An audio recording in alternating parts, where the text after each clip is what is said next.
Mm.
Hello,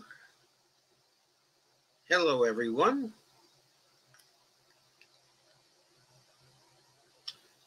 Hi Kay, hi Dolores, hi Honey, hi Steve,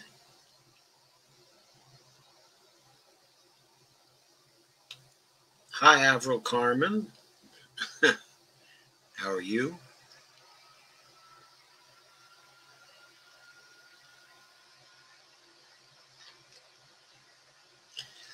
Nice to see you all. Please share, of course. I did a little sharing in the moments since the live stream started. Please help if you can.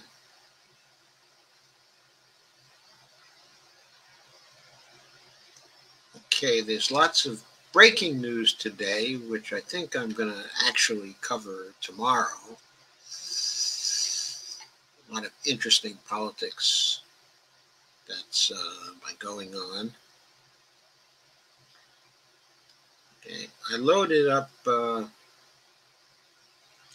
two more progressive short takes today.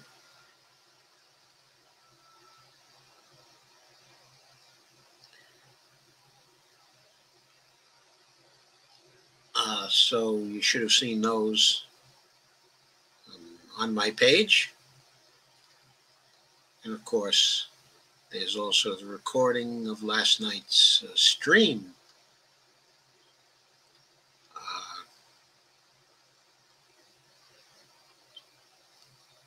I still have a short take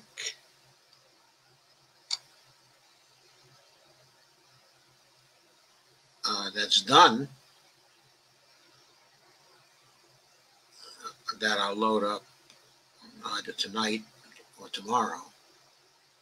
And then I have some others in the planning stage that will get done as we go along this week.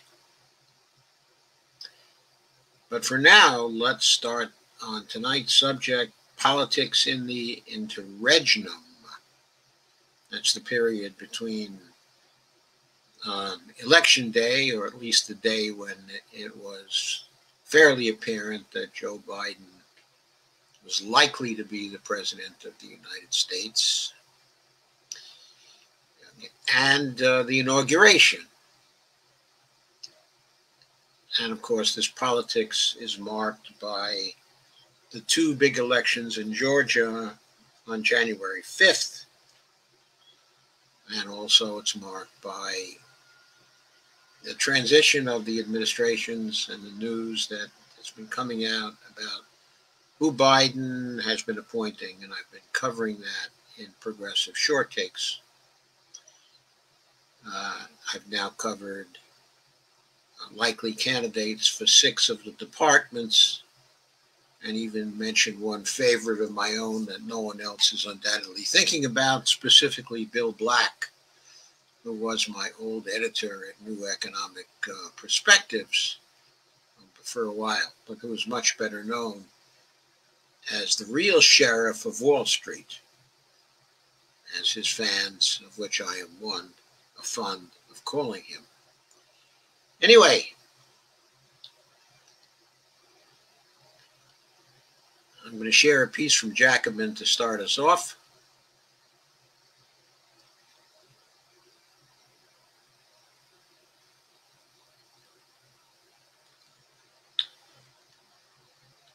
And that piece was done on the 16th. And it's entitled, AOC is Standing Up for the Left, by Lici D'Amelio. That's a musical name.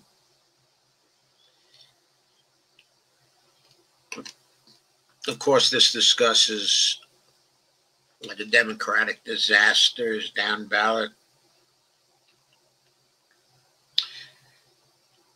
Okay, and in the states where Republicans will still wield substantial power, the party centrists ran the campaign they wanted, says Lici, and this was the result. But win or lose, centrist Dems see the left on the streets and in their own house as enemy number one. So the party's leaders, rather than taking the opportunity to do some much-needed soul-searching, repeated the mistakes that they made in 2016 when they lost, and continue to focus their crosshairs elsewhere. 2016, they were focusing on Russiagate, using that as an excuse for their losing. Now they can't use Russiagate anymore, so they focus their crosshairs on AOC and the party's left wing, us. The first post-election attack came from Virginia Congresswoman Abigail Spanberger, a former CIA officer who narrowly flipped her traditionally red district in 2018 and won re-election by 2 percentage points. She actually did better this time than she did in 2018. Nevertheless, she found it necessary during a private several-hour-long Democratic caucus call to angrily denounce calls to defund the police, the core demand to emerge from the Black Lives Matter movement, reportedly declaring that, quote, no one should say, quote again, defund the police, unquote, ever again, unquote again. Socialism was also on her list of banned topics, quote, we need to not ever use the word socialist or socialism ever again, quote. All I have to say to Abigail Spanberger is that we need never, ever to use the word capitalist or capitalism ever again. Other Democratic Party politicians soon joined the barrage, including that wonderful senator from West Virginia, Joe Manchin, who on all critical bills seems to vote with the Republicans rather than the Democrats, at least many of them. And House Democratic Caucus Chair Hakeem Jeffries, who insisted, quote, the socialism message wasn't helpful, unquote. Of course, Hakeem Jeffries' efforts are never helpful to anybody or anything. He's the person who hopes to succeed Nancy Pelosi as the Speaker of the House. Incidentally, I got an email today asking me whether I would endorse Nancy Pelosi. And of course, I did the futile gesture of replying to the email, which of course they had set it not to take any replies. They always do. But of course, in my reply, I asked her to resign. Unfortunately, she will never have the pleasure of seeing it. I asked her to resign for her failure in failing to negotiate full coverage for workers and for middle-class people with respect to relief for the duration of the crisis and 1 year afterwards to allow the economy to recover. And her failure to negotiate that in the original CARES Act. I wasn't fooling around about the recent debacle in her negotiations with the Republicans because I didn't think that was solely her fault, but I thought her screwing up on the CARES Act, that was her fault because she wasn't paying attention. She wasn't paying attention. She gave the right everything they wanted in the CARES Act. So, of course, after that, they never did anything. They never did anything, not even to save the presidency for Trump. They allowed their ideology to tie them in knots. More recently, South Carolina Congressman and House Majority Whip Jim Clyburn, widely viewed as having saved Joe Biden's seemingly dead-in-the-water primary campaign, invoked the late Congressman John Lewis to warn that, much like the slogan, quote, burn, baby, burn, during the civil rights movement, quote, defund the police is killing our party and we've got to stop it, unquote. In the face of these attacks, AOC has proven herself a tireless and astute spokesperson for the left. Instead of slinking into the background, hoping the attacks might subside, she's hit back at centrist attempts to muddy the waters and squelch the left. Her strategy in responding to detractors has been threefold. First, she's setting the record straight politically. Contrary to what the centrists want us to believe, left-wing stances aren't electoral suicide. Quote, every single candidate that co-sponsored Medicare for All in the swing district kept their seat, unquote, she told the Times, that is New York Times. Quote, we also know that co-sponsoring the Green New Deal was not a sinker. California Representative Mike Levin was an original co-sponsor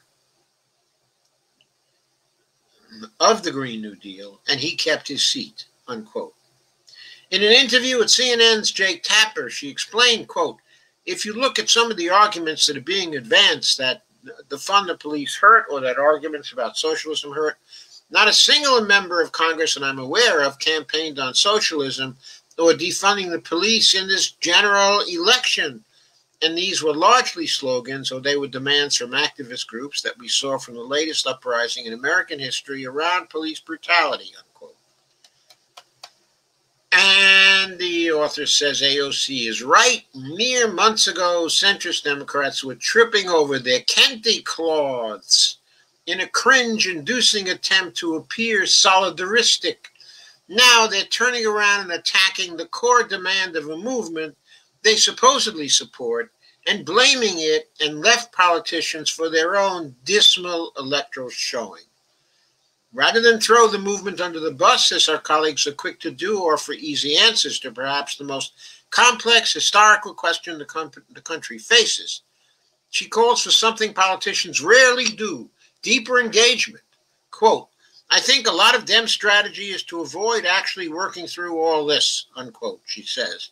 Quote again, I'm just trying to avoid poking the bear. That's their argument with defunding police, right? To not agitate racial resentment. I don't think that is sustainable, unquote, says AOC.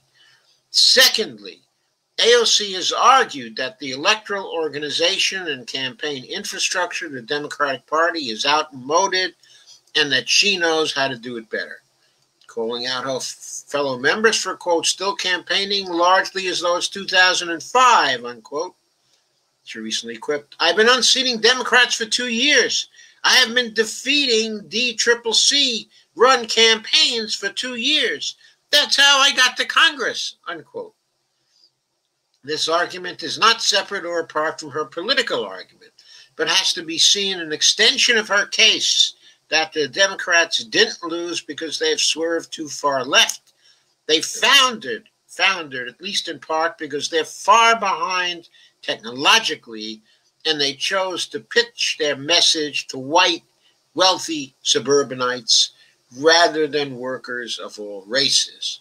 From the perspective of someone who wants to shift the party leftward, this is a crucial argument to win, inside and outside the party. The third piece of AOC's argument is that Dems shouldn't be pointing fingers and blaming each other right now, calling her detractors, quote, irresponsible, unquote, for attacking their colleagues. While we should be wary of left politicians calling for unity, in this instance, it's smart politics and true tactics. Quote, I need my colleagues to understand we are not the enemy, unquote, she said to the New York Times. Quote again, and that their base is not the enemy, that the movement for Black lives is not the enemy, that Medicare for all is not the enemy, unquote. A good rule of thumb in politics is to frame your adversary as making war on you, not the other way around. That's especially true for the left, which as of yet is smaller and exceedingly vulnerable to getting shoved out, shut up, or co-opted. The task for our side continues to be building organizational and political strength in the halls of power, in our unions, and in our neighborhoods, so that we can eventually overcome the Democratic establishment as the main political alternative to the Republicans by fighting for working class demands and by fighting smart. AOC is moving us in that direction. Well, there is certainly a widespread desire for the Democratic Party to champion policies that are progressive. The vast majority of the Democratic electorate does not yet see the benefit of an all-out intra-party war. Quite the contrary, given the ever-looming threat of the reactionary Republicans. The party's left wing still has a huge task on its hands convincing much broader portions of the population that they are the more viable faction, and the faction with a nationwide strategy to defeat Trumpism. Despite a lack of appetite among most Democratic voters for war within the Democratic Party, conflict has been roiling since 2015, when Bernie Sanders first announced his run for the presidency, pulling American socialism out of the margins, you might have said out of the shadows, and drawing millions of new, enthusiastic young people to its cause. To many, AOC is his successor, carrying the torch of a social democratic platform that felt for a moment to be within reach. It's still far too soon to tell who will win the struggle, that we should applaud her dogged willingness to stand with us, okay, and put up a fight. And when she's putting up a fight, by the way, she's also putting up a fight for herself as the successor to Bernie Sanders, and as perhaps, if not the next, then certainly a future leader of the party in the House, and maybe at higher levels too, if she cares to do that.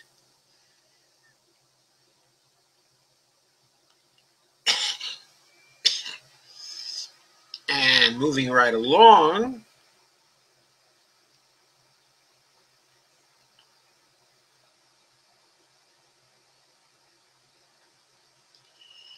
another article in Jacobin on the 13th this time, Nancy Pelosi should not be the next Speaker of the House, by Natalia Shore. However much of a relief Donald Trump's imminent departure from the White House may be, we shouldn't harbor any illusions about a Biden presidency. Not only do we have every reason to believe he meant it when he touted bipartisanship, courted wealthy Republican voters, and distanced himself from Bernie Sanders and Medicare for All, it also seems likely that the results of 2 Georgia runoff elections will keep the Senate under Republican control. It seems likely only because the foolish men running in the runoffs are not running on Medicare for All and the Green New Deal and student debt elimination and other popular policies. If they were, these two will have a much better chance to win. And you'll forgive me if I view them as turkeys. Thanksgiving, after all, is coming. Anyway, significantly reducing the scope of political possibilities in the coming years, that is the likelihood the Republicans will win, at least through institutional channels. Nonetheless, there are ample opportunities for leftists and progressives in Congress to wield their power to reorient party priorities, starting with opposing Nancy Pelosi's re-election as House Speaker. She finally gets to the point. Pelosi has signaled her intent to run again for the position. But, by the way, in the agreement that she supposedly made in 2018, she said she would run again and that would be her last term, so that's consistent with what she agreed to. But what else she agreed to is that she could only be reelected, the agreement specified, if she got 2/3 of the Democratic caucus in the House. So she said, I will need a majority of 2/3. I agree to needing a majority of 2/3. If I fail to get that, I will not be the Speaker. That's what she said. I want to hold her to it. Anyway, going on. But Pelosi, the article says, but at the moment when Democrats lack a majority in the legislature, or certainly when they lack essentially big majorities, but Pelosi is particularly ill-suited for the role. Her strengths, according to even her most enthusiastic supporters, lie in the, quote, inside, unquote, inside game, unquote, relationship building, fundraising, and, quote, vote counting, unquote, which makes her adept at gathering majorities and holding a caucus. The value of those skills is largely predicated on legislative majorities, when the biggest obstacle to victory is finding a common denominator within a party itself. The task of an opposition leader is quite different. It demands a confrontational stance and a knack for finding levers of power outside of standard norms. That's a poor fit for Pelosi, whose own admiring biographer concedes is not a strong political communicator. And even if she was, the message she'd be relaying would fall flat, as her rejection of universal programs and acceptance of austerity politics shows.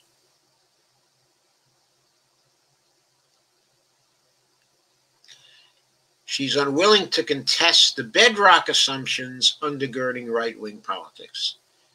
An effective speaker and Democratic Party writ large must reject reactionary frameworks, not squabble within them.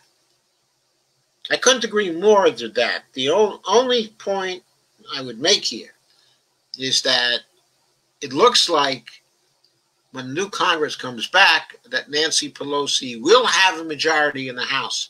Not a big one. Not something to inspire and to emphasize that role of keeping the caucus together and the vote counting. It'll be a small majority. And if it's to get anything done, it's going to need a speaker who is an effective speaker, who can rally the troops, who can reject reactionary frameworks and not squabble within them, to quote from the article. Meanwhile, the left flank of the House can parlay their small numbers into exerting an outsized influence. And here I really agree with this article. The incoming Congress includes 4 members of the Democratic Socialists of America: Alexandria Ocasio-Cortez, Rashida Tlaib, Cori Bush, and Jamal Bowman, as well as several other progressive that have championed demands such as Medicare for All and the Green New Deal, including Pramila Jayapal, Ayanna Pressley, Ro Khanna, Mondaire Jones, and Marie Newman. Yes, indeed.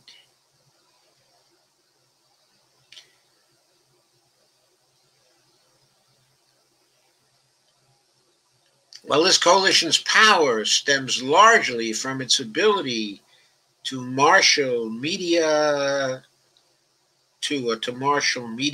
attention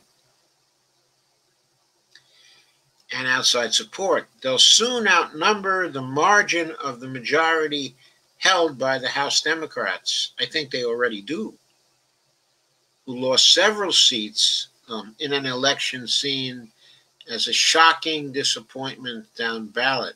I believe the Democrats are going to emerge from this election with 225 seats in the House. It's going to be 225 to 210, with a majority needed of 218. I count 1, 2, 3, 4, 5, 6, 7, 8. I count 9 congresspeople here. 9 congresspeople who can block a majority. And that doesn't include fellow travelers of theirs, like, for example, Joe Neguse of Colorado. I believe he won his seat. Katie Porter, who won her seat. That builds up things to 11.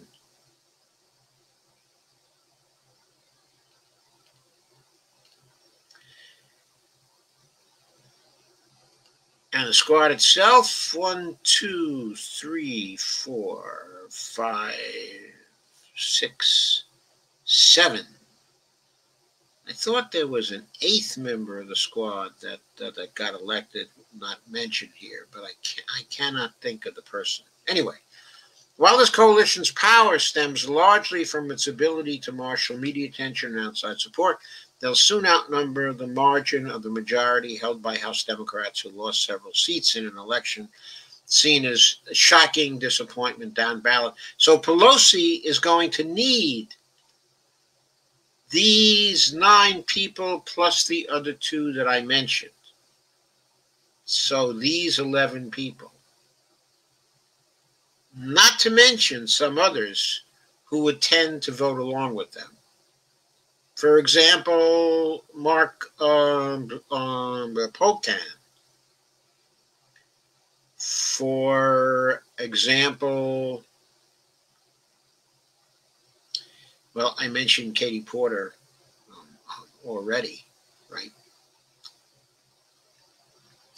And also Jonah Goose.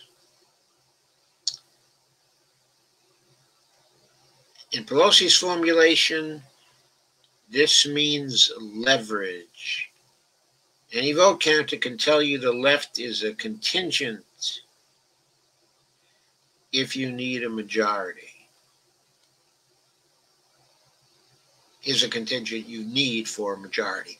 As Ryan Grimm recently reported at The Intercept, the Congressional Progressive Caucus is reportedly devising a strategy to capitalize on this dynamic that would involve voting as a bloc and drawing up ideological standards to shed members whose politics are too far right to merit the progressive label, a cohort that should include Pelosi herself. Yes, this is true, and yes, we also have to note that that group that would probably vote as a bloc, with the core being the squad, the expanded squad, we're probably looking at 40 people here. They would certainly hold the balance of power. And Pelosi would certainly need them to become the speaker.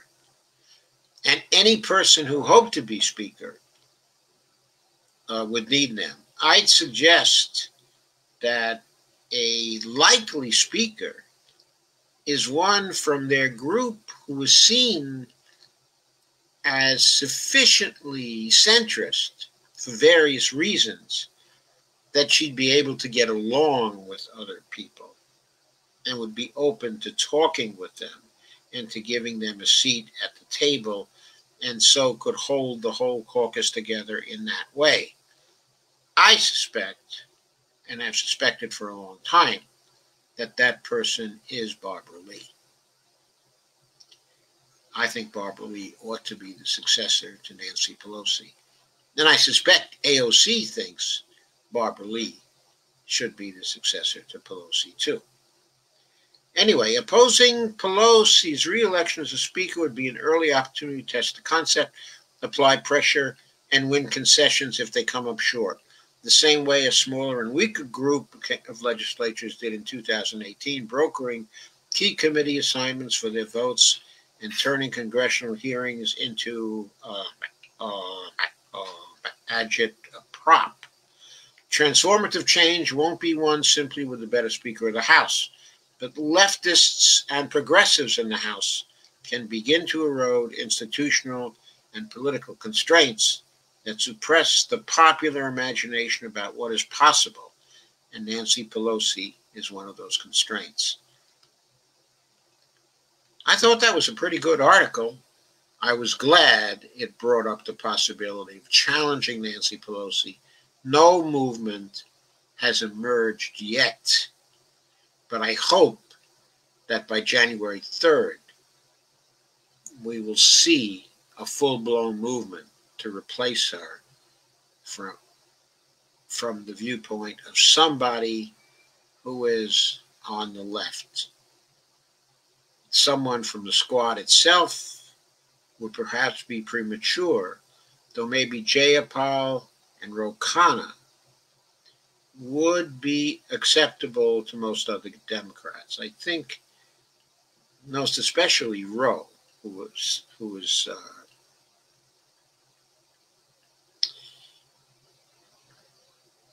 he's very savvy politically.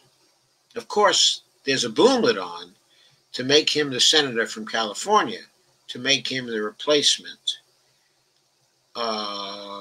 for Kamala Harris.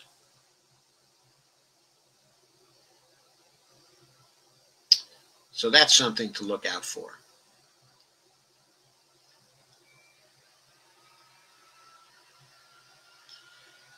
So moving right along.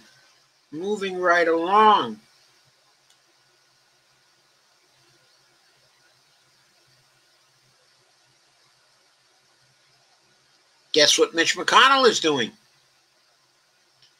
He's sacrificing the entire economy to impede the Biden administration.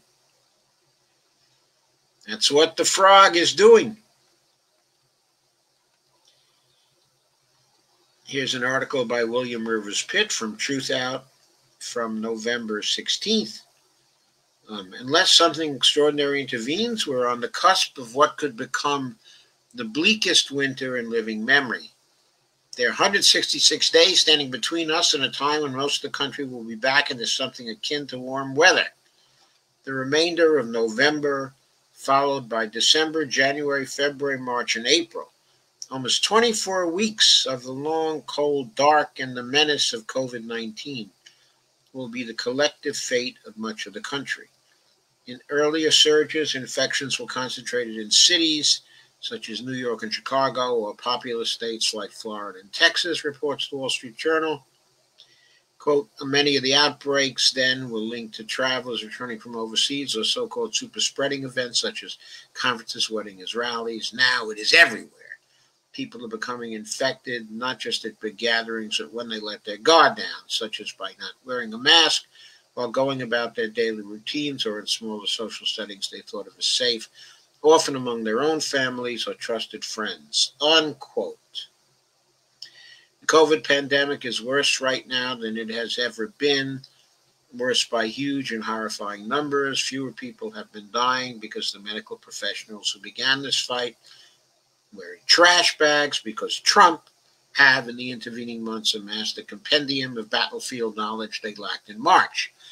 The death counts are back to over 1,000 a day now, however, and with nearly 200,000 new infections expected each day in the next few weeks, the morgues may be lined with refrigeration trucks in big cities and small towns around the country soon enough.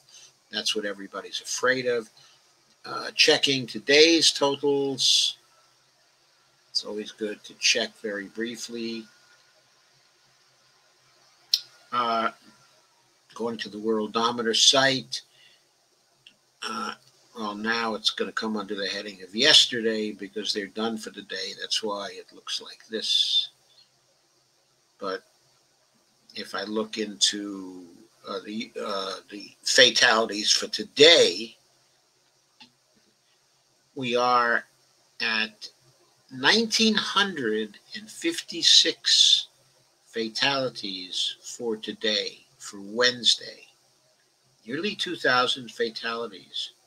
Total deaths, 256,254, according to the Worldometer site. New cases, 173,632. Deaths per million has gone up now to 772. Some other nations, of course, have been moving even faster than we. But we are now closing in on Chile, neglecting the small countries. We're ninth in the world. We're closing in on Chile. We have 772. They have 777. At the rate we've been going, we may well pass them tomorrow. Okay. There's Italy at 781. They have not been going up that fast as of late. We are then closing in, on Italy too, which is only 9 away. Now, the UK is at 783.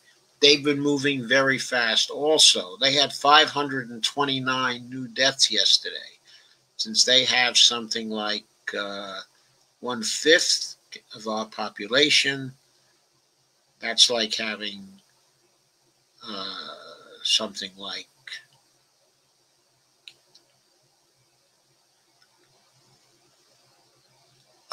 2,500 deaths here. Let's take a little bit off that because not quite 1/5.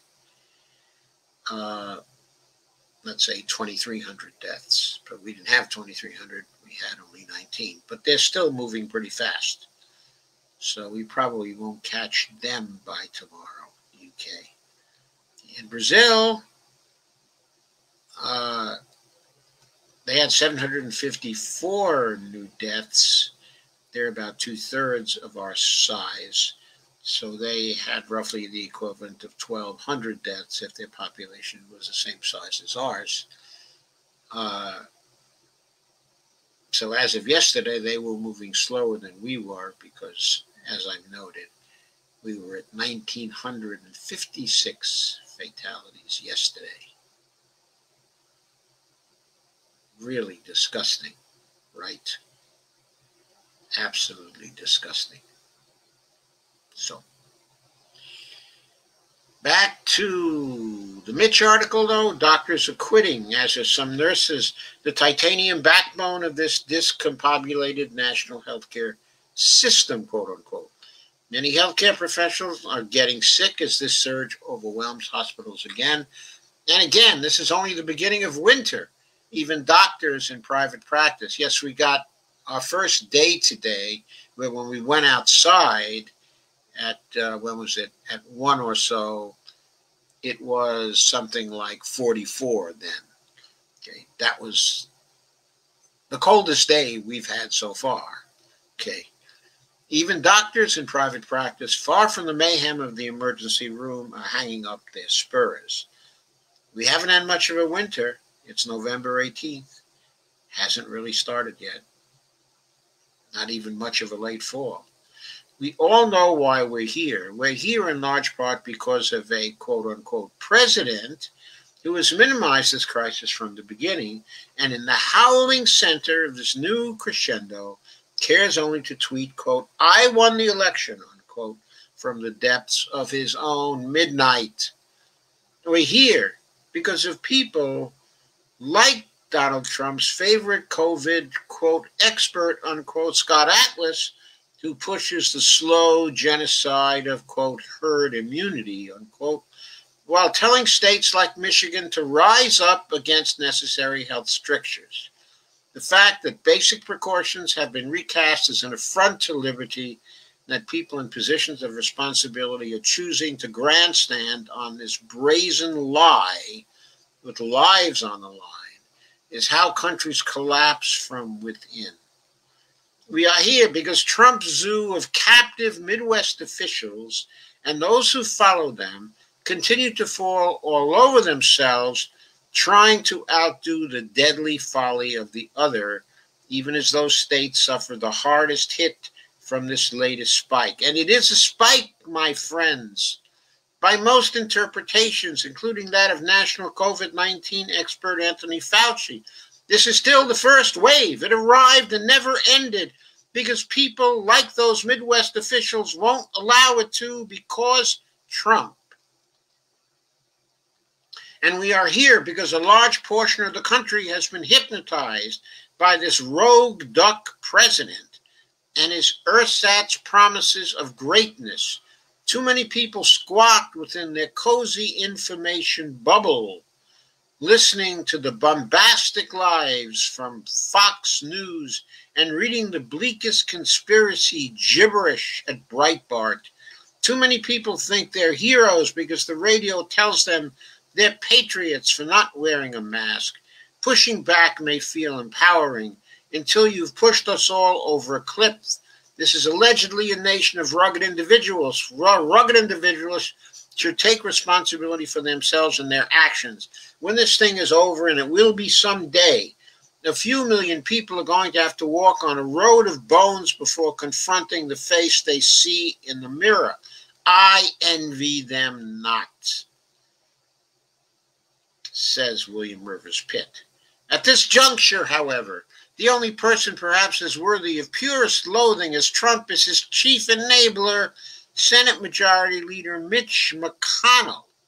Quote, "If Donald Trump is the devil waiting at that moonlit crossroads to tune our guitar at the cost of our souls," unquote, I wrote almost 2 years ago. And quote again, Mitch McConnell drove him there and paid for the gas, quote. Millions of people remain out of work today.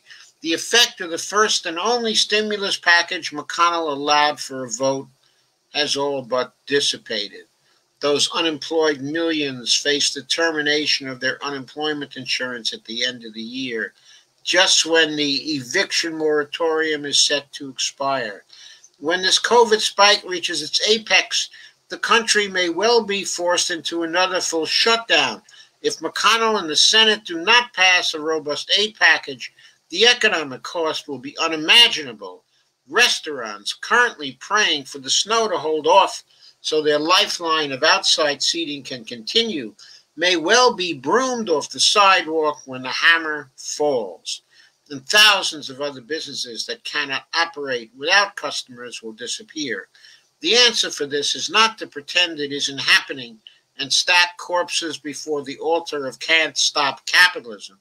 The answer is for McConnell to allow a large stimulus package on the floor for a vote, one that protects essential workers at places like grocery stores who will be risking their lives so Mitch can have strawberries with his breakfast. The answer is to offer financial protections to the sectors of the populace, including both individuals and businesses that have been most brutally affected by the pandemic. Senator McConnell can do this, and he can do it today. The lame duck session of Congress has officially begun, and there isn't a blessed thing on earth keeping Mitch McConnell from helping his country, except Mitch McConnell, who needs to keep the GOP base fired up so the Georgia runoffs break his way, which means coddling the crossfire hurricane in the Oval Office, which means perpetuating all the fictions that sustain this administration, which means no stimulus, because obviously we don't need one, right?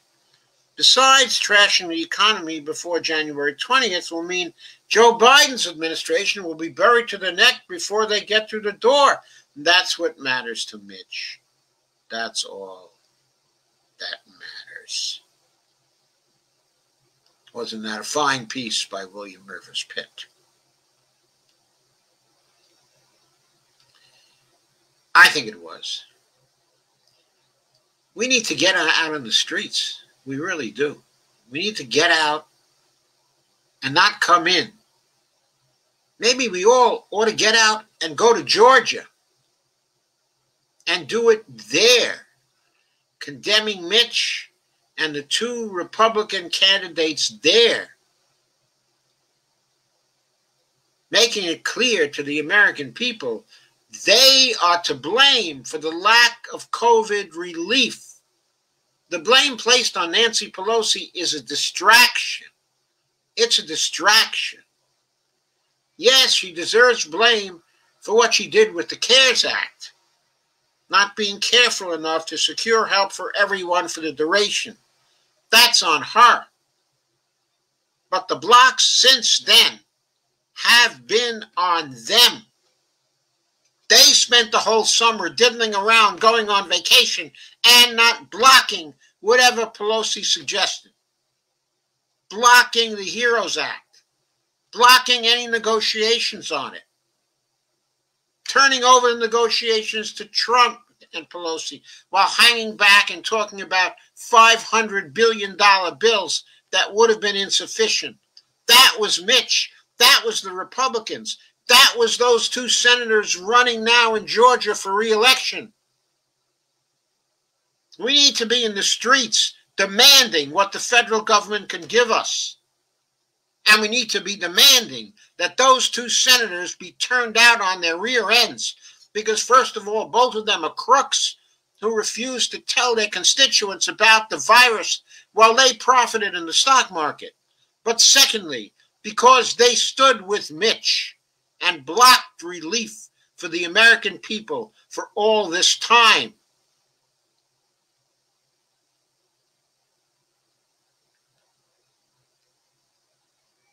Too much, folks. It's all too much. The stupidity is too much to bear.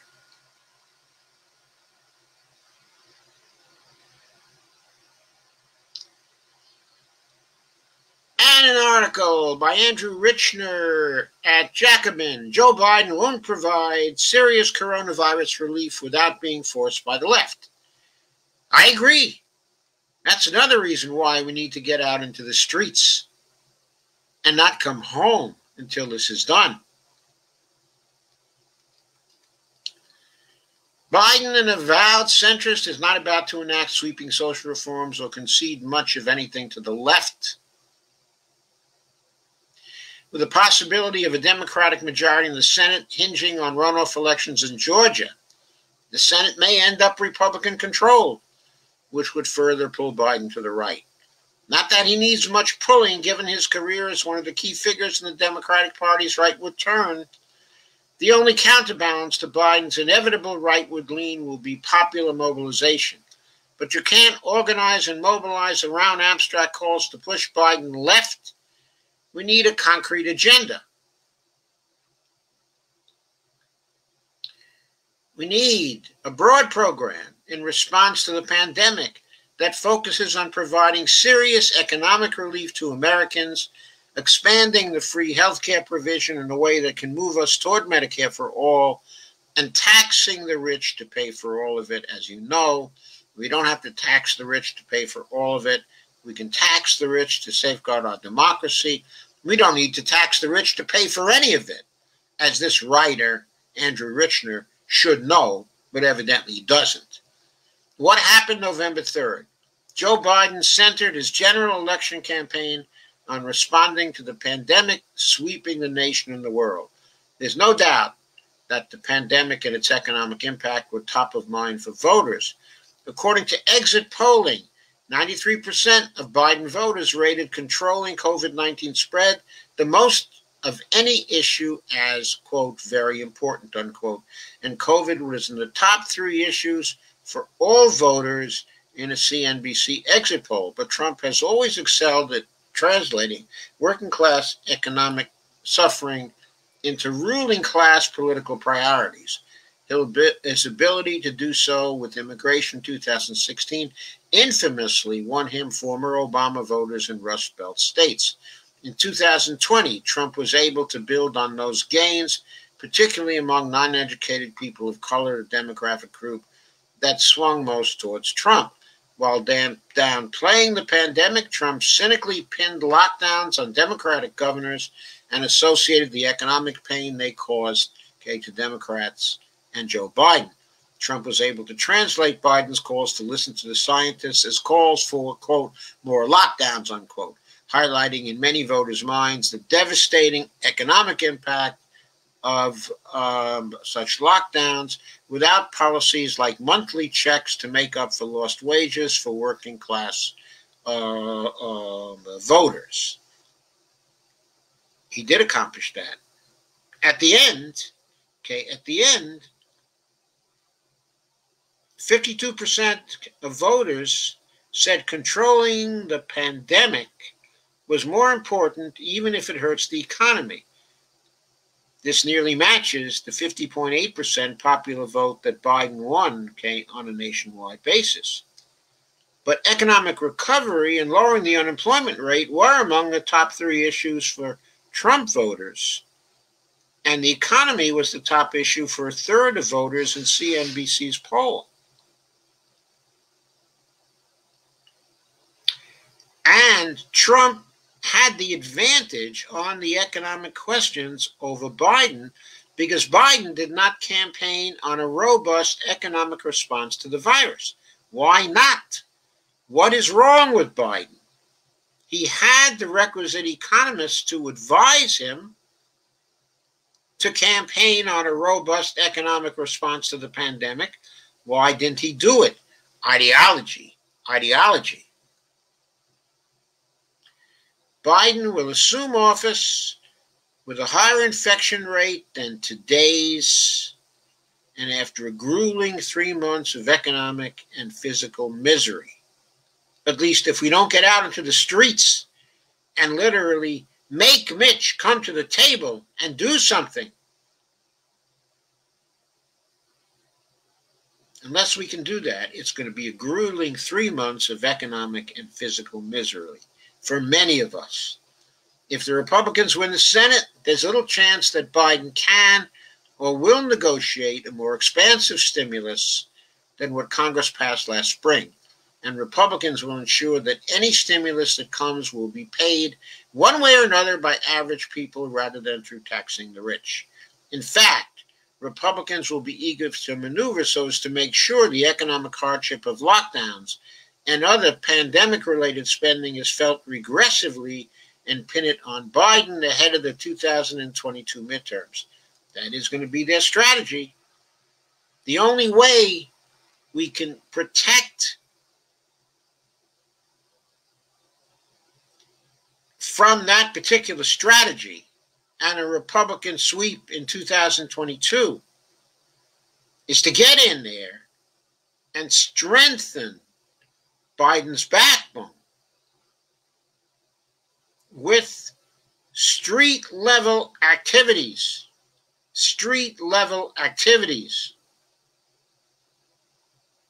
that push for economic relief now.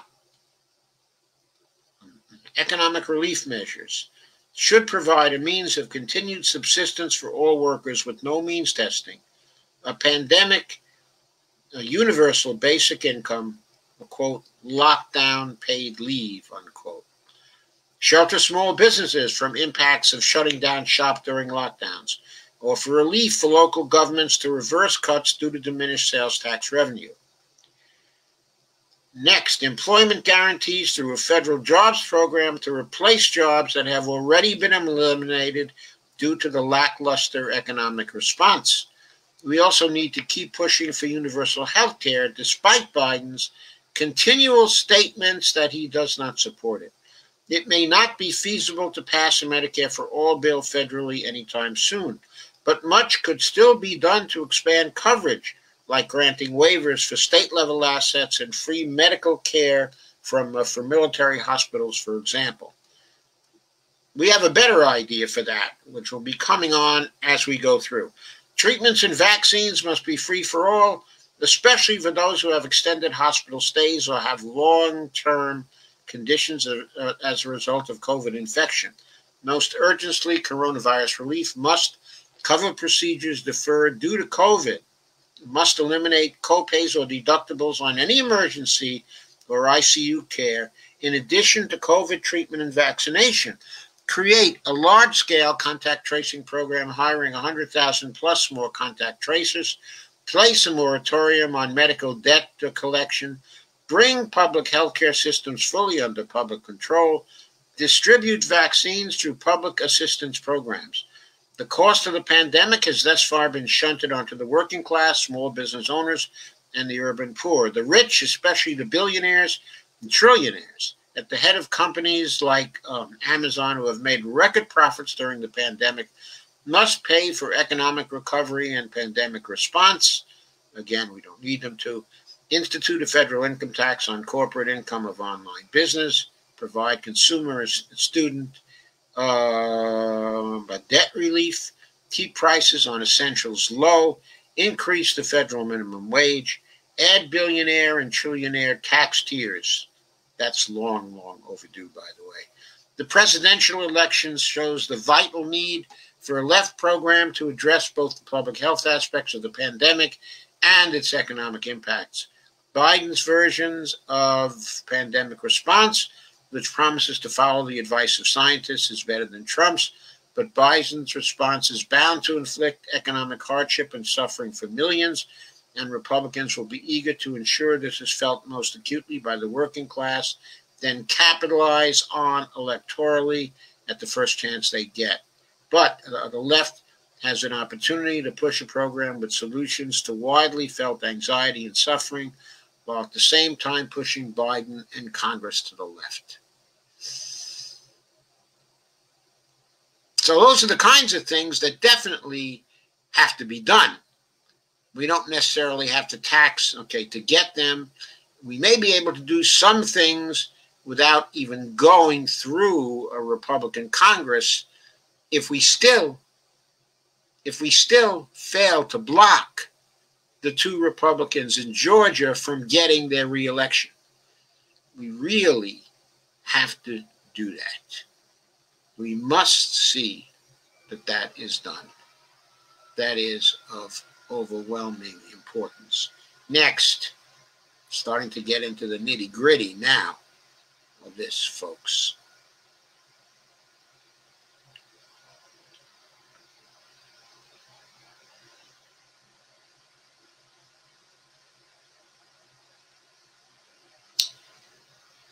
Here we go. Dave Dayen, November 18th, unsanitized. Lack of economic relief is costing lives, Dave says.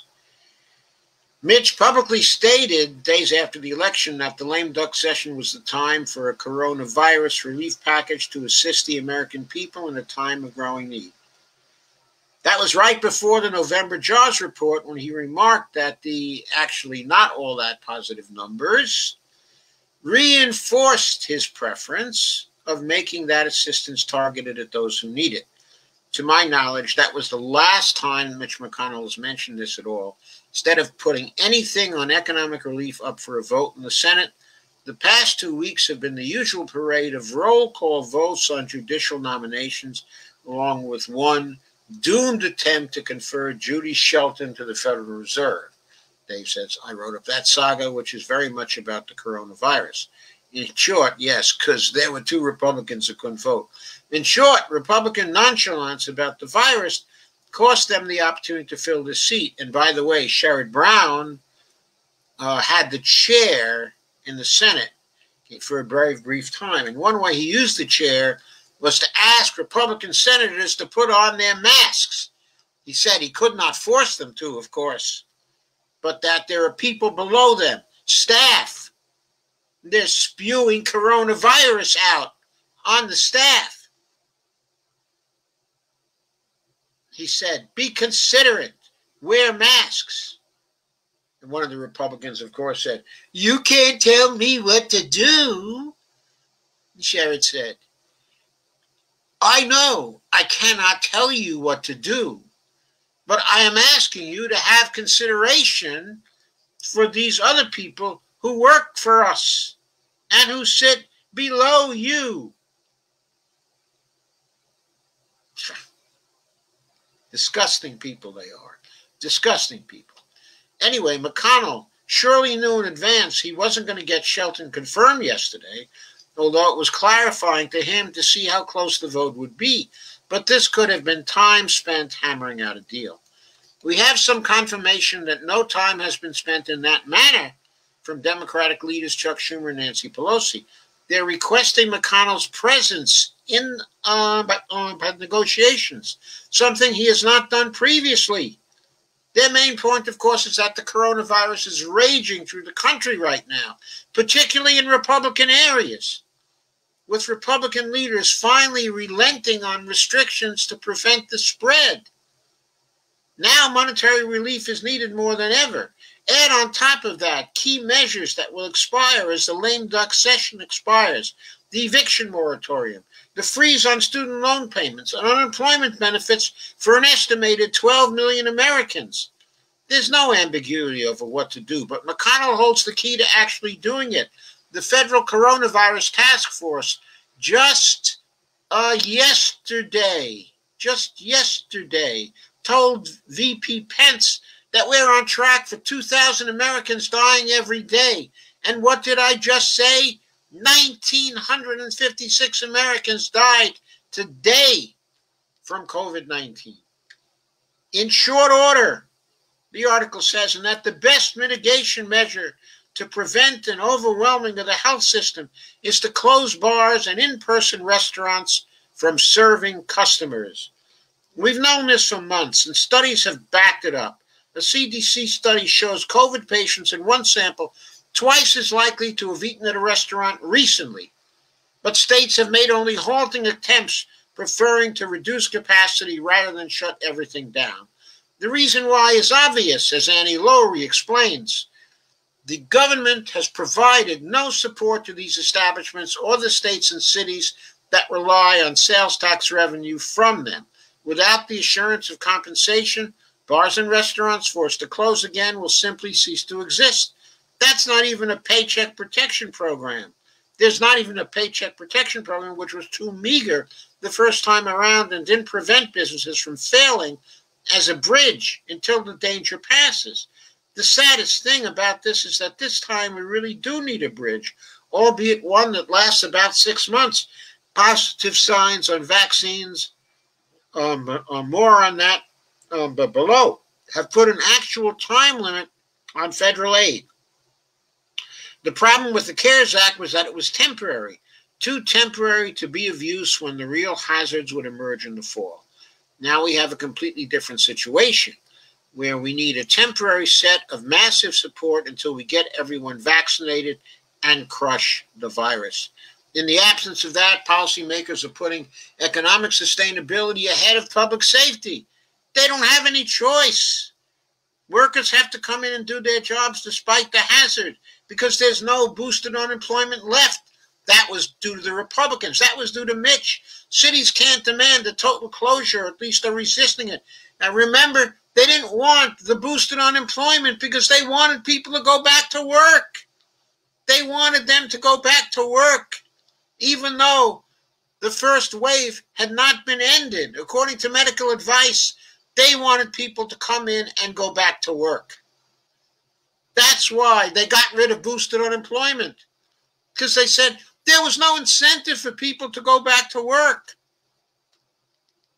No incentive for them to go back to work and spread the virus and prevent the ending of the first wave, right? Cities can't demand a total closure, at least are resisting it, because they have no other source of revenue coming in. Economic stimulus is a neglected and underutilized public health tool, as Lowry writes. We know from the summer that states reliant on sales tax revenue reopened prematurely from the spring lockdowns, leading to the second wave of cases. The third wave is much, much worse than the second, and yet we sit with nothing. Again, Fauci doesn't say it's a third wave. He says the first wave never ended. Mitch McConnell has been described by less formal political commentators as something like a merchant of death. By denying stimulus, in this case, he is literally one. Yes, he is. Okay. So,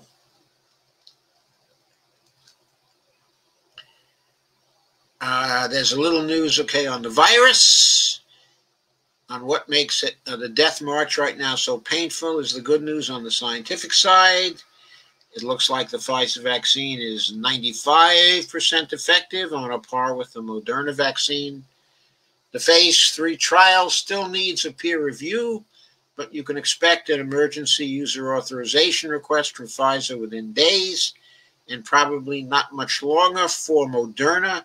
The FDA has scheduled hearings for a vaccine advisory group for 3 days in early December, where the topic of discussion is expected to be the vaccine. Dave says, I would expect an authorization coming out of those vaccines if all goes well. That's only the beginning of the process, which, as I've seen, is the biggest logistical undertaking known to mankind. The manufacturing, transportation, distribution to every corner of the globe will require unprecedented precision and coordination. Still, it's far more hopeful to worry about getting the vaccine to everyone than to worry about having a vaccine. Yes, a great piece by Dave again.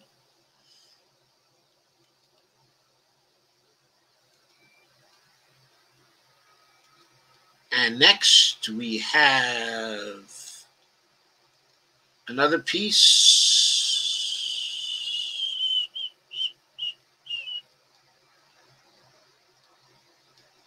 from William Rivers Pitt at Truthout. This is a terrific piece. I got one beyond this that's really great too. Okay, this was on November 17th. He says, President-elect Joe Biden and I apparently shared some sort of mind meld yesterday. At around the same time I was writing the words, quote, we are on the cusp of what could become the bleakest winter in living memory, unquote. Mr. Biden was delivering his big press conference on the economy, quote, we're going into a very dark winter, unquote, he said at the outset of his remarks. Quote again, things are going to get much tougher before they get easier. Unquote. Well now, am I dreaming, or is someone with an enormous microphone finally playing it straight on the awesome menace posed by COVID-19? Pardon me for my uncertainty, but with 9 goddamn months, 11 million U.S. infections, and almost 250,000 deaths, I remind you, the Worldometer site says 256,000 deaths in the rearview mirror. It's a little shocking to see a major politician actually summoned the courage to give the people the bad news they really need to hear. It's almost impossible to explain how difficult a task Biden has before him, thanks to the arsonist mayhem of Donald Trump. An enormous segment of the country is wired to dismiss everything Biden says. The Washington Post today carries a report on COVID patients in the Dakotas dying with the words, quote, "This can't be happening. It's not real," unquote, on their lips, as we saw from one of the articles we covered just yesterday. Trump did that. Undoing it at this strange and perilous juncture feels like it would be a feat akin to, quote, "Lazarus come forth," unquote. Finding a way to an economy that no longer disdains the labors of its least paid, most exposed workers. In other words, a functional and resilient economy in the age of pandemics against the headwinds of capitalism represents an equally daunting task. Biden's economic messaging day was divided into two segments. The first being a fairly unusual coming together of labor leaders and corporate CEOs from the retail, tech, and auto industries. Doing his best man for all people routine, Biden said after the event that he told the CEOs, quote, "I want you to know I'm a union guy that's not anti-business," unquote. According to the president-elect, the CEOs just nodded. Quote, "To state the obvious, we're in a pretty dark hole right now," unquote, said Biden at the beginning of the meeting, where he was joined by VP Kamala Harris. Quote again, "We face a dark winter ahead with COVID. You all have different perspectives on how we can best deal with the virus and how we can make sure workers and small businesses stay safe and we get back to rolling like we should. We all agree on common goals. We're pretty much in lockstep. We agree we can't just build back. We need to build back better," unquote. Biden broadcast his desire for teamwork among the assembled, not just because his economic plans are dead in the water without it. He shared that room yesterday with a group of serious heavyweights who brought along their own nigh implacable agendas, capitalists and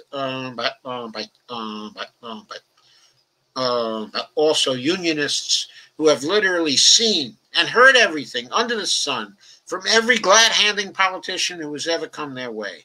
He shared the room with the retail unionists specifically, whose people have faced down COVID for minimum wage and a break for lunch.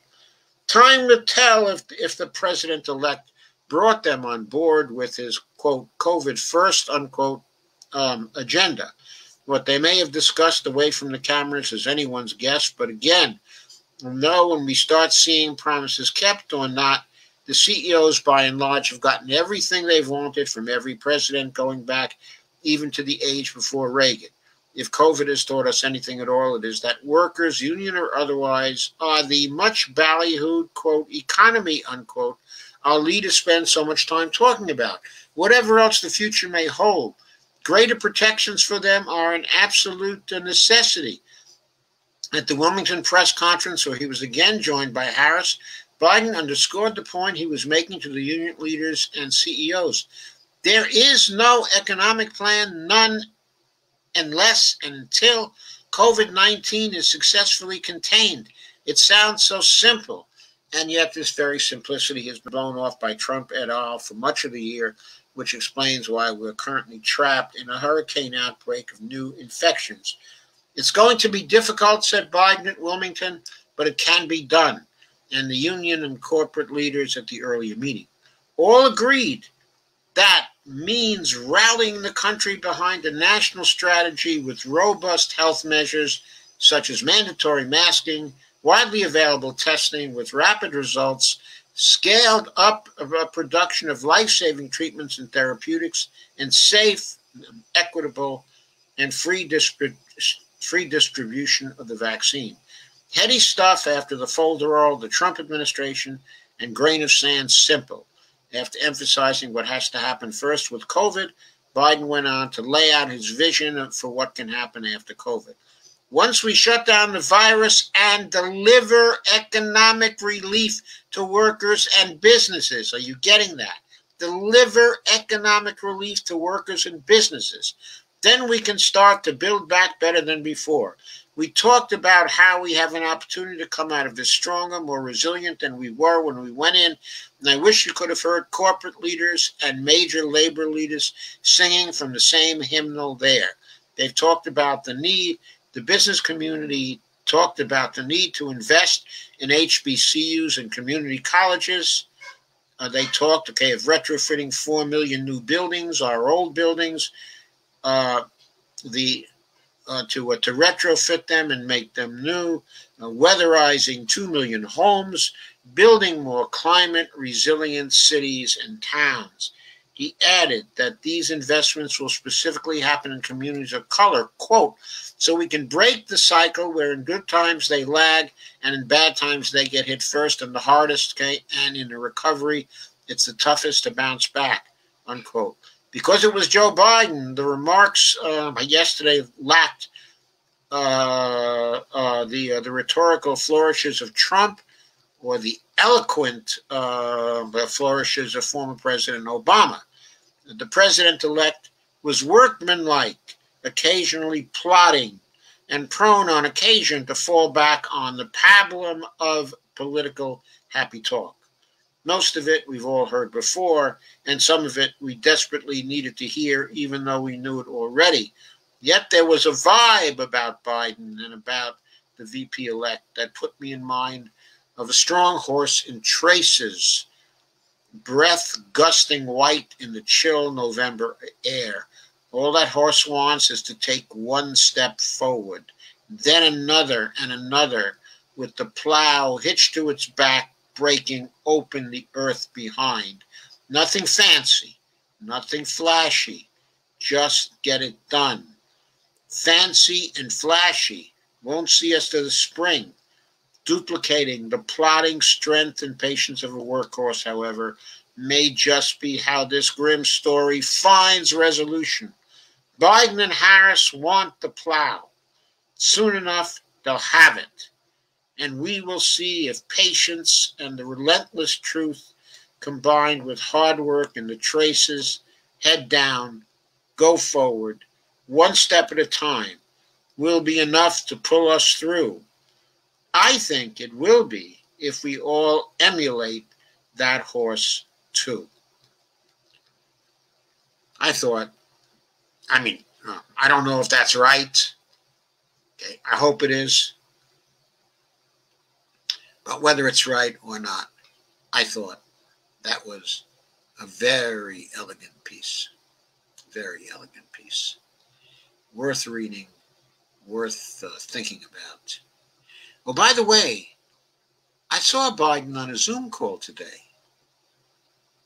But that was arranged by someone from his stable, which had 4 people on the front lines, of the COVID crisis. Someone from the fire department, a teacher, if I'm not mistaken, also 2 nurses. One was a nurse, and the other, I forget what the 4th was. There was only 1 nurse who was a member, of the NNU.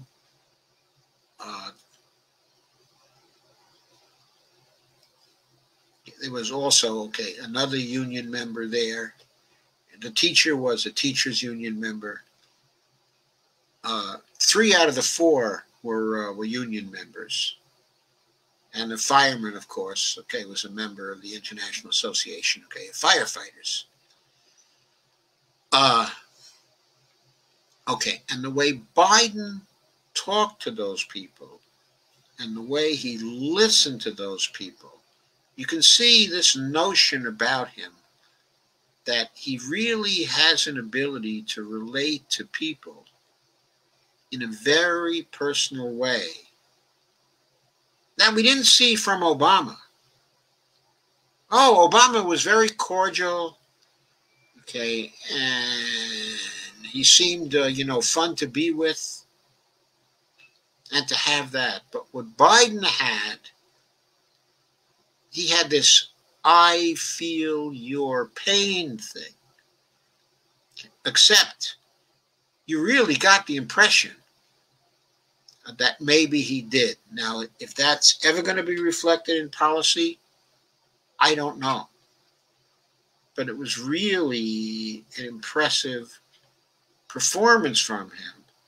This particular Zoom call, talking to people, who I wouldn't say were ordinary people. They were people who were accomplished in their field, but they were people on the front lines of the COVID crisis. And they were people who felt the crisis very, very deeply because they were seeing lots of illness, lots of death, lots of failure as a result of the crisis.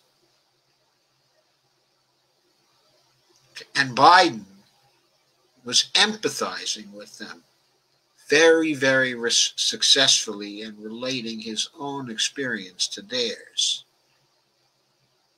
It was not just a human moment. It was a human, I don't know, I watched it for over an hour. It was a very good performance, on his part. Not something Trump would ever be capable of doing. And not something we saw from Obama either. Not the kind of relating to people that Obama did, which was very successful for him. It was much more similar to the way Bill Clinton related to people. But it also seemed more sincere. Anyway.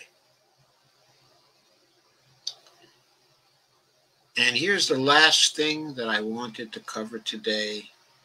Another article from Dave Dayen, and it is, really the culmination of the program.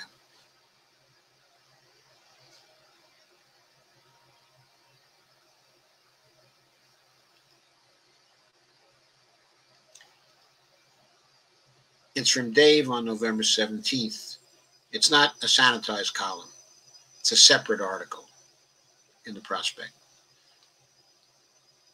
And Dave explains how Biden could give everyone Medicare on his own. You get that? On his own. No Congress. And what does Biden suggest? The people of Libby, Montana, population 2,628, share something in common with the rest of the developed world, but not their compatriots in the United States. They all have access to a single-payer Medicare for All system. As part of the Affordable Care Act, the residents of Libby, Montana, who were exposed to hazardous airborne asbestos from a vermiculite mine owned by the W.R. Grace Company, were made eligible for Medicare for free at the discretion of the Social Security Administration and the Department of Health and Human Services. It was codified in Section 1881A of the Social Security Act. It was the price paid to Max Baucus for his support of the Affordable Care Act, his final support of the Affordable Care Act. He exacted a price for himself because he was the senator from that state and he wanted to protect his people who had worked in the mines. The language of the statute refers to any individual subject to, quote, an environmental exposure, unquote. Although it was well understood at the time that it was about Libby, Montana. But it was written more broadly than that. It did not mention Libby, Montana specifically. It's the language of the statute. It's broader than Libby, Montana. The fact that the chair of the Senate Finance Committee, Max Baucus, hails from Montana, played no small part in creating Medicare for all for Libyans. But the principle was solid. Through no fault of their own, these residents were subject to a dangerous environmental hazard that would trigger long-term medical complications. The government considered it only right to pick up the exorbitant healthcare costs for these individuals. There's an environmental health hazard spreading through the entire country right now. It's infecting people unsuspectingly and killing hundreds of thousands. It's bound to saddle those who survive with long-term and potentially debilitating health consequences. And using Section 1881A, the incoming Biden administration can give all 11 million people infected with COVID, and if they want to be really aggressive, all Americans who have tested positive for coronavirus, the option of free Medicare coverage immediately. Dave says, I do not expect Joe Biden to use this power on Inauguration Day to instantly turn the United States into a single-payer country. But there's nothing in the law that would appear to prevent him from doing it. This is the larger point. The United States Code doesn't make for scintillating leisure reading, but buried in it are countless options for a president to help people. And once you start orienting yourself in that fashion, thinking about what you can do under the law rather than what you cannot, the possibilities really open up. The primary pilot program in Section 1881A is the Libby-Montana program, but the executive branch is also given authority to establish optional pilot programs to any area subject to a public health emergency declaration. The entire United States has been under such a declaration since January 31st, 2020, due to the coronavirus. Donald Trump did do that.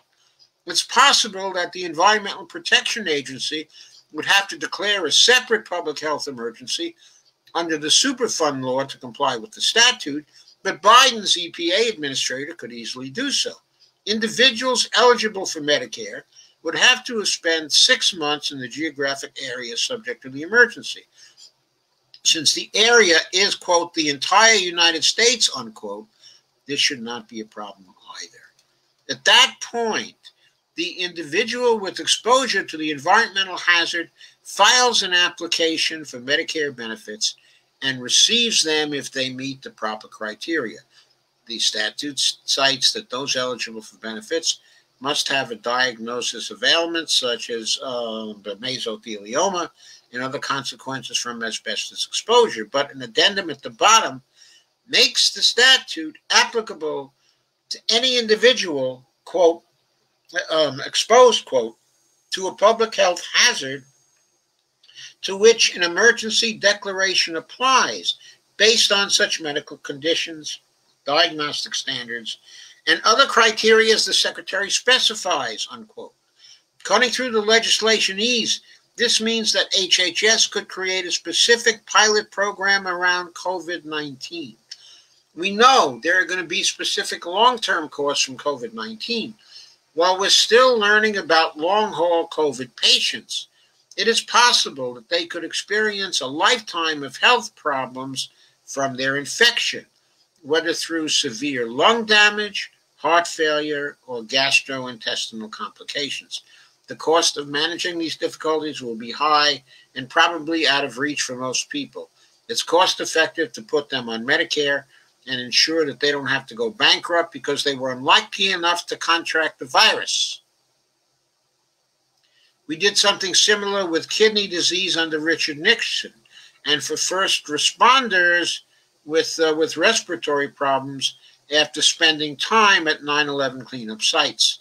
But unlike those two programs, which required congressional action, the president invoking Section 1881A could do this through executive action, rather than having to get a new law through Congress. If you really wanted to push it, you could do what they did in Libby, give Medicare to everyone, whether they showed symptoms or not, based on the potential for an environmental exposure. As long as the runoff from the W.R. Grace mine was still in the air, the residents of Libby needed the peace of mind that they would be covered from the health consequences. The entire U.S. public needs that same kind of reassurance in the face of coronavirus. Yes, Joe Biden ran against the single-payer system in the election. He did run, however, on free coronavirus treatment for all those infected, and triggering Section 1881A would do just that. This declaration could also guarantee a free vaccine. He's not likely to make the incredibly aggressive move to use COVID as a pretext to give everyone the option for government-run health care. That's just the reality. Let me also say what's another reality. That other reality is if enough people get out on the streets and demand it and know about Section 1881A and appear with signs talking about Section 1881A, and we know you can do it, Joe Biden. No excuses. We know you can do it. We know you can give Medicare for all using Section 1881A. And he's got hundreds of thousands of people in front of the White House every day for weeks demanding he invoke Section 1881A and beginning a single-payer system. He's going to begin a single-payer system. He's going to find a way to do that if we get that kind of movement going and those kind of crowds in front of the White House. That's just reality, too. Yes, under present politics and the present way of handling things, he'll forget about Section 1881A. If he does use it, he'll use it only for coronavirus. He won't use it as a general Medicare for all program. But if we get enough people out there, the 88% of Democrats who favor Medicare for all, and if we get the 72% of the general population of voters in favor of Medicare for all out there in front of the White House and in every city in the country demanding it, when he doesn't have to go through Congress in order to get it, he doesn't have that excuse. We'll get it. We'll get it. Going on. But it's also a reality that Biden has this option to protect people suffering from coronavirus. And even those afraid to get tested because they know they cannot afford treatment. Furthermore, Section 1881A is the kind of creative policy thinking that's going to be required of a Biden administration on day one if it wants to make progress for the American people, especially if Mitch McConnell and the Republicans hold on to the Senate. Yes, especially. Maybe Biden doesn't want to instantly create Medicare for all, but through a range of laws that vest power in the president, he could seize drug patents to dramatically lower the cost of prescription drugs. He could change bad Obamacare rules that cost low-income families using the exchanges roughly $2 billion every year. He could do all kinds of things laid out in the day one agenda that was published, by the Prospect, in the place. That would have tangible and enduring benefits for people. Since 1789, the legislative branch has been placing a set of powerful authorities in the president's lap. It does not violate any notion of our system of government for the president to look for creative ways to use those authorities. In fact, it's the very job description of the chief executive. If President-elect Biden wants to respond to the tragedy of coronavirus by giving millions of people public health care, he could, and he should be thinking about how to do a whole lot more. I completely agree with that, as well. And by the way, if he wants to look like he's FDR II, if he really wants to do that, that's the kind of thing he's got to do. He's got to show people through executive orders and through law enforcement of various kinds in the first 2 years of his presidency that whether Democrats control the Senate or not, and whether they have only a small majority in the House, it's still possible for him to greatly benefit the American people.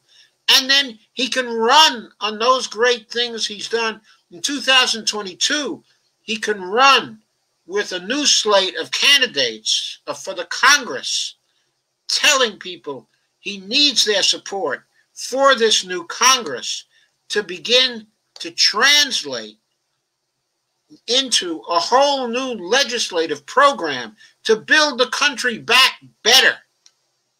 And that he's demonstrated in his first 2 years that he wants to do that he will do that, by using the powers of the presidency to already do all kinds of great things for them. In those first 2 years, if he follows the day one agenda, he can develop enough hope among the population that people will begin to believe in government again, and that they in 2022 will sweep Biden's party in to do his bidding to complete a Green New Deal.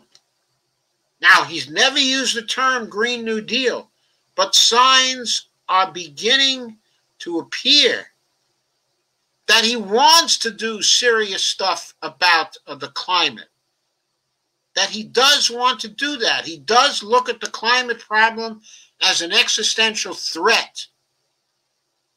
That is very good news, by the way. That is really very good news, that he does want to do that.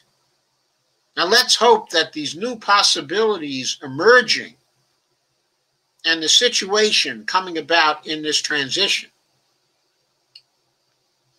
give him some new ideas. Let's hope it overcomes the inertia created thus far by his staff appointments and his leaning towards cabinet appointments who are totally inappropriate for the transformation that he's been indicating, at some points at least, that he would like to see.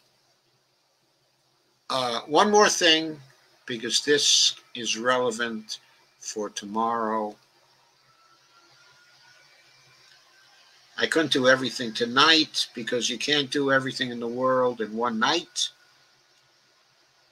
And I had an awful lot of stuff tonight. But I did just want to go over some headlines from today. Not some breaking news, but from headlines. Some headlines. Indigenous and progressive activists and lawmakers plan a rally at the DNC to push Biden in a greener direction. I think that is very important. The Sunrise Movement has been disappointed by Biden's appointment of Cedric Richmond. Not disappointed, that's the wrong word for it. Infuriated by his appointment of Cedric Richmond, the Republican congressman who's been very much into fossil fuel money, to appoint him as the communicator from the administration to the energy industries and also the climate movement and the environmental movements. So Richmond has been appointed to do this. The climate movement people, the Sunrise Movement, is enraged at this. They consider it a betrayal. Okay, and they're making their thoughts known about this. And in part, that's what this rally at the DNC, okay, is about. They're not satisfied with what he's done and said thus far, and they're going to try to immediately push him to the left now, even before he takes over, okay, as president. Incredibly important step towards restorative justice as tribes, Dem governors, and Klamath Dam owner announce a salmon restoration plan. And Bill Pascrell, who I would certainly normally describe as a centrist with vague progressive leanings, very jealous of his power as a committee chairman in Congress, demands Department of Justice prosecution of Trump's, quote, innumerable crimes against the United States, I wonder what is behind that. That's of enormous interest, because people are already shaping up to say, kind of, well, let Trump go. We don't want him to be disturbing this administration. We don't want fights over him to poison the first 2 years of our presidency. And Biden made a statement of that sort himself. He doesn't want the first 2 years of his presidency to be about Trump. But Pascrell is saying, no, it's not a question of what your first 2 years of presidency are about. Okay, it's about the moral hazard of allowing Trump to get away with this, or any president to get away with this kind of stuff. I'm glad to see someone is bringing that up. I won't have time to go into it today, maybe tomorrow. Okay, and the Red Cross is saying there's no vaccine for climate change, and says coronavirus has been disastrous, but global warming poses a greater threat. Absolutely. In fact, we may eventually find in some way that COVID-19 was somehow a product of global warming. And here's a headline about a passionate fighter for human rights being given Harris's Senate seat, and progressives rallying around Ro Khanna for his seat. I can't help but think Nancy Pelosi would love to see Ro Khanna out of the House to prevent the threat of Ro Khanna running against her for the speakership. He might do it.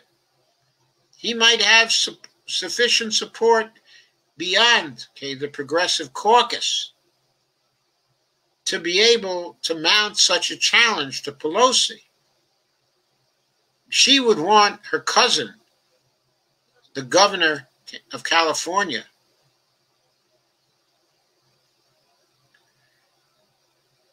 to head that off by appointing Ro to the Senate. I'm not sure I want Ro to be in the Senate right now. But anyway, that's another thing that we'll want to consider. A federal judge is blocking Trump's order that has already led to the illegal expulsion of 13,000 unaccompanied children. About to be catapulted off a cliff, the study shows 12 million set to lose jobless benefits after Christmas. We want fudge, rejecting corporate stooge Heidi Heitkamp.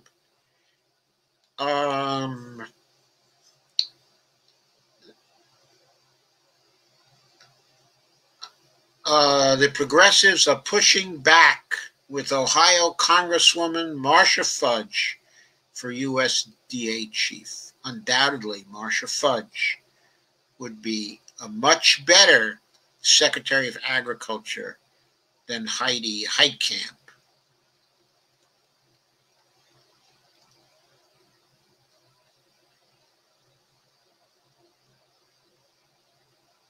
And there are demonstrations. Billionaire bonanza continues as workers pounded by pandemic, recession, and GOP relief refusal. So, demonstrations about that.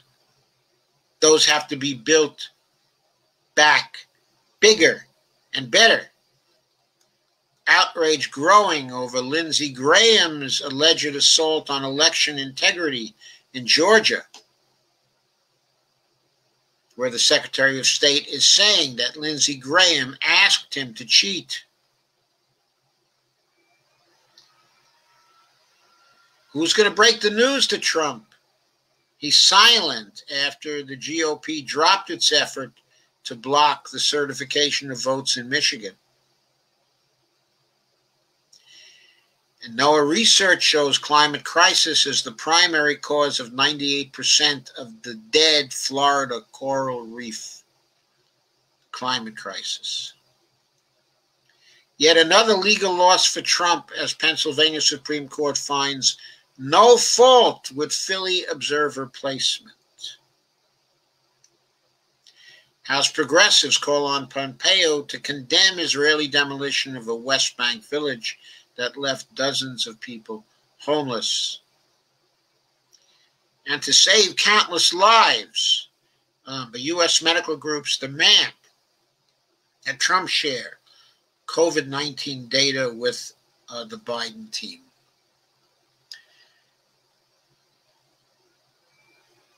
I'll be looking in greater depth at some of those headlines tomorrow, along, of course, with other things. I will consider your comments now. I'll be back, of course, Thursday at 9 o'clock.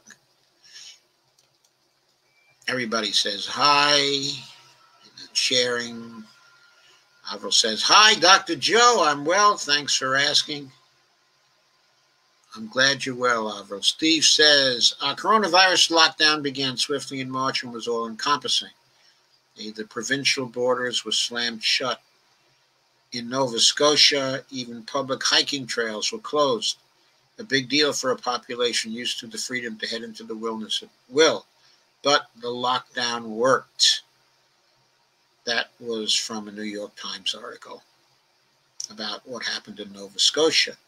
Steve Wolfbrand says, hello. Steve Gonzo gives a link to Facebook.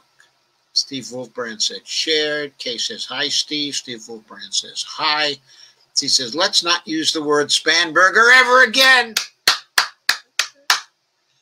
Unfortunately, she's a congresswoman. We cannot promise that. And Avril says, AOC, La Tigra, quote unquote. We all know what that means. Steve Wolfman says, check out Joe Rogan's show today. Great breakdown of COVID and our future with pandemic specialist as his guest. Thanks, Steve. Sounds great. And Steve says, La Chingona. I'm not sure I know what La Chingona means, Steve. What does that mean? Steve says, MPP is probably the only chance. We need to definitely build up MPP. Got to build up MPP. MPP has to get out there in the streets with us. MPP has to be part of the streets effort. Avril says, I thought I saw a headline that Pelosi was chosen for S of the House again. No, they haven't held any vote.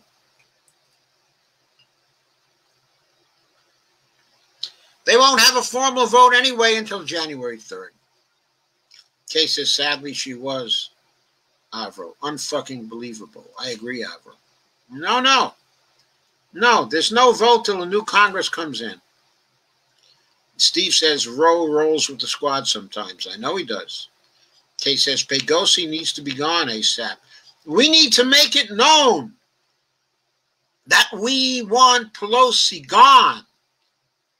We need to make it known to people in the party, people in Congress.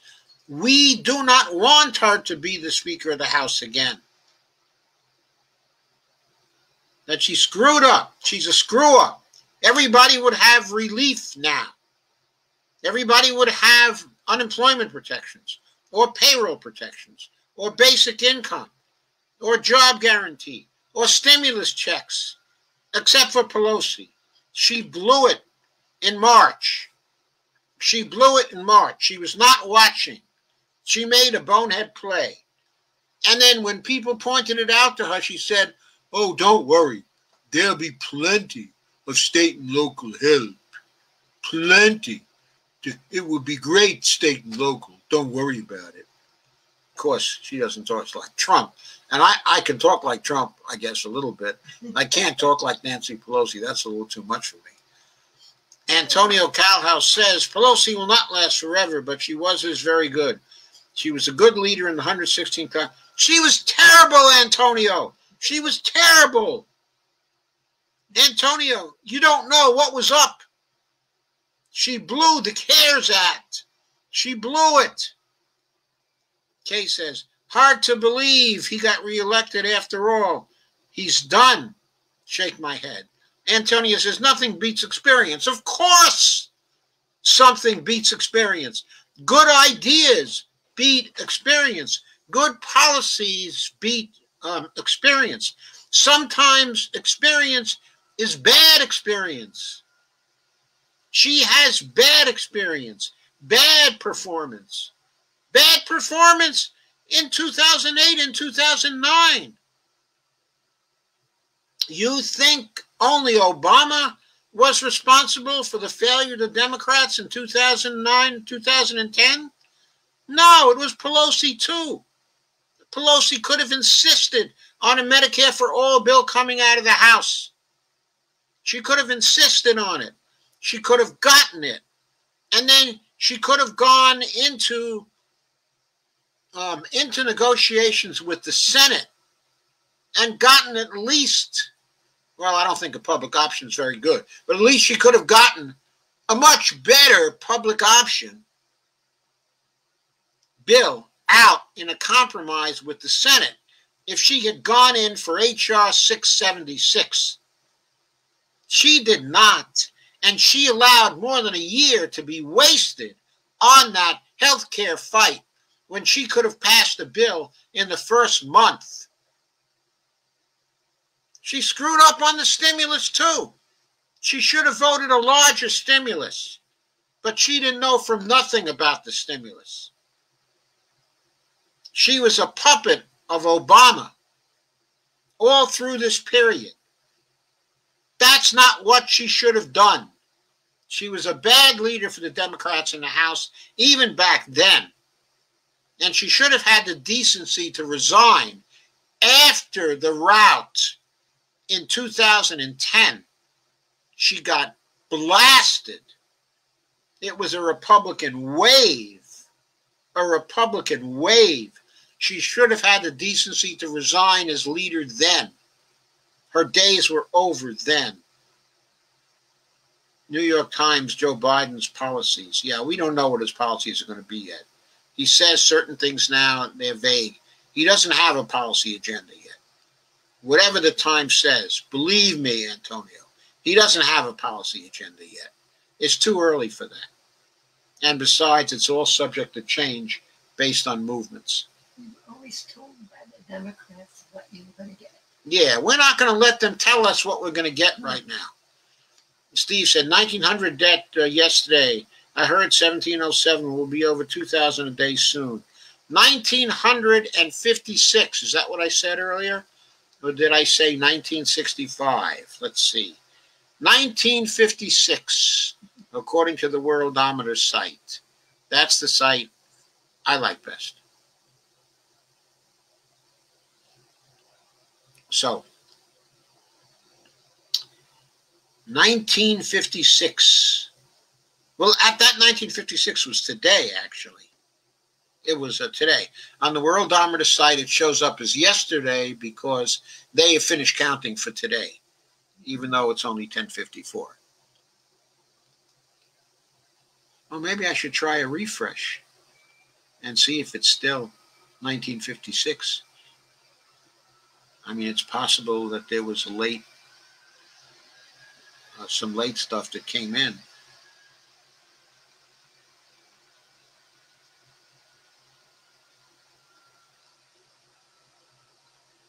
Let's see. Where is it? Where is it? Oh. No, it's still that 1956. I can tell because total deaths haven't changed since I looked at them last. Yeah, it's still 1956. Okay, so where am I? I'm at, okay, Antonio is feeding me YouTubes. And Steve says California graph cases per day is moving up at a 45-degree angle. Very, very bad news. Avril says prophetic peace. Kay says Ohio is screwed too, Steve. And Avril says, so who can impeach Mitch the bitch? You can't impeach. Can't impeach Mitch. Can't impeach him. He's the majority leader of the Senate. All that can happen is the Republicans can decide we've had enough of Mitch. We're going to vote for a new majority leader. That can happen. Chuck Schumer saw to it that Mitch was staying because he basically nominated ensured the nomination of Amy McGrath in Kentucky and spent $90 million. It was part of an effort that raised and spent $90 million trying to get her to beat Mitch. I mean, a good candidate could probably have done it with $18 million. Charlie Booker probably could have done it with $18 million. Kay says, Ohio has a mask order statewide and curfew coming up again. Deborah Wilson says, all too much stupidity, Joe, I told you. Yes, Deborah, you did tell me. I know there's all this stupidity. Alvaro says, but who is going in the streets now that COVID is in the air more than before? Well, the streets are safer. Outside is safer than indoors. But dog walkers are 78%. I mean, you need face shields and you need face masks. You need the double protection. But if you go out in the open air with the wind blowing and you social distance, it should be doable. Antonio says, Joe Biden, coronavirus, pandemic relief. Oh, he's giving links to my articles. Thank you, Antonio. It's Chuck Grassley, Steve, not Chris Grassley. Chuck Grassley, 87-year-old Republican senator, has COVID. Is the governor in his state a Democrat or Republican? No, she's a Democrat. Her name is Kim Reynolds. Could swing the balance. And Steve Wolfbrand says, not me. Antonio Calhouse says he gave the link to Truth Out. And he gave the other link. He gave the Jacobin link. He's given us the links, which I've already got in the description, by the way. In the Facebook description. They're all there, too. Thank them anyway. Yes. Thank you, Antonio. That's good. Steve Wolfbrand said 6 congressional members have tested positive. Yeah, of course. They got these guys not wearing masks with the staff, below them. They're spewing forth the virus on them. And then, of course, the staff comes into contact with other members of Congress. They should all go and hug. Yeah, they should all go and hug the Donald. And Rebecca says, and she suggests a general strike could do the trick. Yeah, Rebecca McClaskey, yes, indeed. Steve Wolfman says, Doc, I ain't going into fucking streets. Those streets are full of COVID. I do for my job. I'm essential. But after that, no. That's okay, Steve. That's okay. This is an individual choice for everybody. Antonio says, HEROES Act would have been a wise thing to do. Now we're facing a third wave. The HEROES Act would not have been necessary if she did the right thing in the CARES Act. She could have blocked the money cannon for the big businesses. That's what Mitch wanted. That was the only thing he really wanted for the CARES Act. She could have put her foot down. She could have said, you don't get the money cannon in this act until the people are taken care of for the duration of this crisis. Now let's discuss how they're going to be taken care of for the duration of this crisis. That's what you should have said to him. Unless we can agree on that, there's going to be nothing for the big businesses. Are we clear on that, Mitch McConnell? Are we clear? Nothing's getting through the House for big business until small business and workers and the unemployed and older people are taken care of during this crisis. And by the way, there's going to be Medicare for all during this crisis too.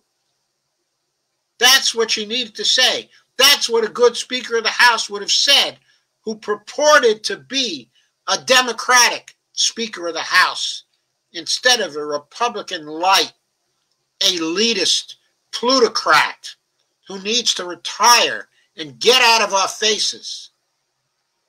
Avril says, in my view, Biden takes this win just as a novelty to fulfill the wish of his dead or dying son. I don't think his heart is in it otherwise. Maybe not. Maybe not. We'll see. We'll see. Bonnie thinks that too, Avril. Steve says a general strike never works. We got to pay these bills. Actually, a general strike has worked in other countries. It does work. Kay says, could very well be true, Avril. I mean, a general strike in other countries has toppled governments. It can topple governments here. Depends on how many people take part. It also, when it's pulled off well, it doesn't take a long time either. Because the country can't tolerate it. Cannot tolerate it. And Rebecca says, can't we push for rent, and mortgage moratorium at the state level, then look to Congress to cover the costs after the fact? Well, not enough states would do it. Some states will do it. Some states will not. And then you got all these homeless spreading the virus in those states that are not going to do it. So that's not a viable strategy right now. This is a nationwide pandemic right now. We need the moratorium for everybody all the way across. And we need it for the economy all the way across the United States. The states are interdependent. We can't have one state doing things that are good for people and the other states just sitting on their butts and not doing anything. Kay says, Biden sure didn't sound like he wanted to win the primary as he kept telling people to vote for somebody else. Well, maybe he changed his mind.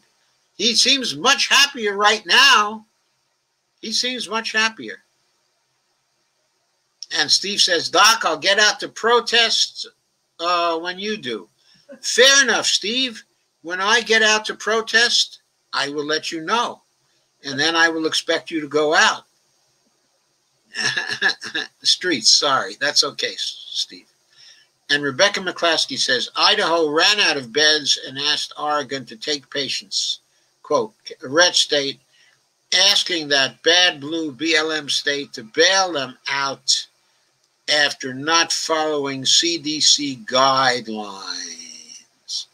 Asked Oregon to take patients. I suggested we put tents on the border since Repubs are fond of that as a solution. That's a very good suggestion. Alvaro says, COVID-infected waiters, waitresses touching plates and drink glasses are high spreaders, so I read. That's a Republican talking point. Unless the waiters and waitresses are, unless they're unmasked and unless they're talking and breathing on the plates and drinking glasses, I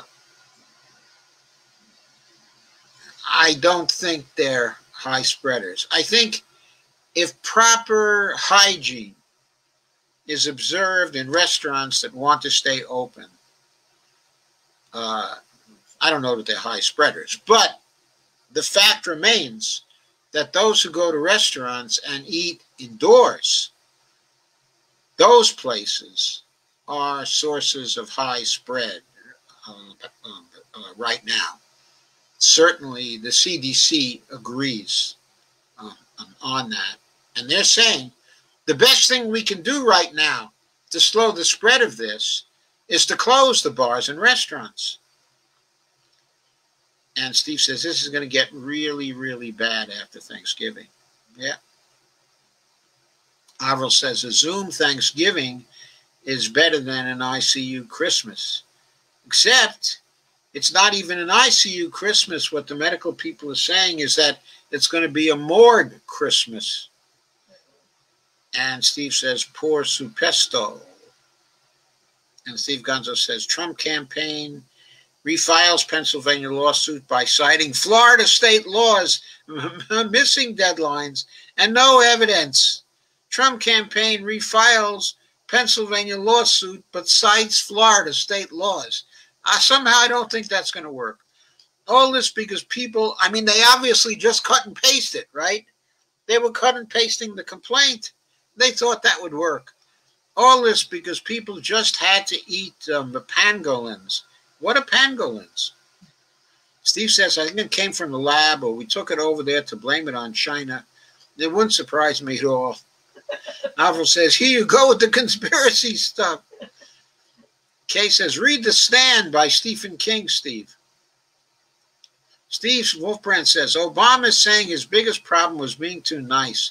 Fucking dick. I'd say fucking putt, Steve. Steve Wolfbrand says, Kay, read the Gunslinger series. Best fiction I've ever read.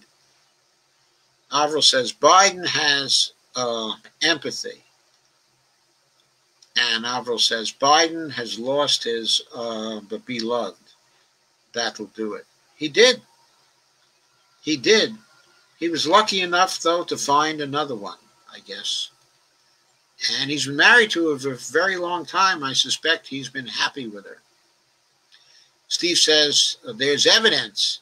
The professor and an assistant were stopped at an airport, flying to China with vials of weird shit. Educate yourself. Well, Steve, it might have been weird shit, but that doesn't mean it was COVID. That doesn't mean it was coronavirus. Steve Wolfbrand says, it's fake. He's a liar. Are you serious? Kay says, Steve, where did you hear that? Steve says, Avril is jumping on the Biden bandwagon. Nah, he's not. Avril says, piss off, Steve. You're always on some trifling shit. Kay says, hey, guys, let's tone it down a little now. Kay says, but many of us have no choice, Steve. We aren't rich. Steve says it was a news story around December 2019. Steve says, Google it. Kay says, never heard it. No, there probably was a news story like that during December of 2019. I'm sure Steve is right about that. But I don't know that it was COVID. And Avril says it was Agolf's deflection of responsibility, deflection propaganda. And Rebecca says if a story like that was credible, it would have been picked up and owned in the news cycle for weeks during the height of the pandemic. So I truly question until there is a link to a credible source. And Steve says, well, we can't agree on everything. I still love you, sweetie. And Avril says, section 81A, I think it's 1881A, Avril. Steve Wolfbrand, I get tired of you being the Noid. Steve says, the verdict is still out on proof of origin. Steve Gonzo says that. Kay says, I got notice that I'm once again accepted into the Medicaid program, into the Medicaid Keep You Poor program in Ohio. I don't know whether to congratulate you or not, Kay. Steve says, what's annoyed? Is that good, Kay? Doesn't Medicaid make you give up all your money? Only for certain things. Only for certain things, like, for example, to go into a nursing home. Okay, it doesn't cover going into a nursing home unless I think you're down, have to be down to net assets of $2,000 or something like that. So Steve says, is that good, Kay? And Avril Mano says, he better do that, Dr. Joe, or we'll get the horse and Agolf, the hose and Agolf again in 2024. Yeah, I think so. Kay says, I guess as good as it gets here in Ohio for me. Avril says, it's an annoying hemorrhoid. Steve Gonzo says, so tired of jumping through hoops for something that more often is not better than nothing. And Kay says, I hear you, Steve Gonzo. Ohio sucks. Steve Wolfman says, well, Kay, if you ever get desperate, I can always slip you a few bucks. You know where to find me. Kay says, thank you, Steve, but in the shape I'm in, it would take way more than a few bucks. Steve Gonzo says, DNC radicalize me. Hashtag DNC radicalize me. That's a good one. And Laura says, cites a link to independent sites, news.org. Health. The case is building that COVID-19 had a lab origin. Steve Wolfbrand says, a nerd? That's a roid? No, he's an NJ congressman. He's not an NJ senator, Avro. It's Congressman Bill Pascrell. He's a New Jersey congressman. In fact, he was annoyed at ARC for the Green New Deal because he thought she went around him since he's the chair of some committee that had some relevance. Sherry Y says, hi, Sherry, but Kamala's a prosecutor. Have her go after Trump. She's a prosecutor, but she's also the vice president. So I think if anybody were to go after Trump, she would have to work in concert with the attorney general, who at this point supposedly is going to be Doug Jones. But we're hoping, of course, it'll be Keith Ellison. And Rahul Majumdar says, Roe will not be selected for the Senate seat. Well, that might be actually better for us than if he was selected for the Senate seat. Kay says, the saddest thing is I'm afraid to go get any treatment with any of it as our virus has spiked so badly here. And Deborah Wilson says, oh yeah, Newsom will choose Roe, and she smiles. I don't think that smile, I think that smile was, oh, he'll never do that. He'll never do that. I don't think he will. And I also think it would be better for progressives if he did not, as I said.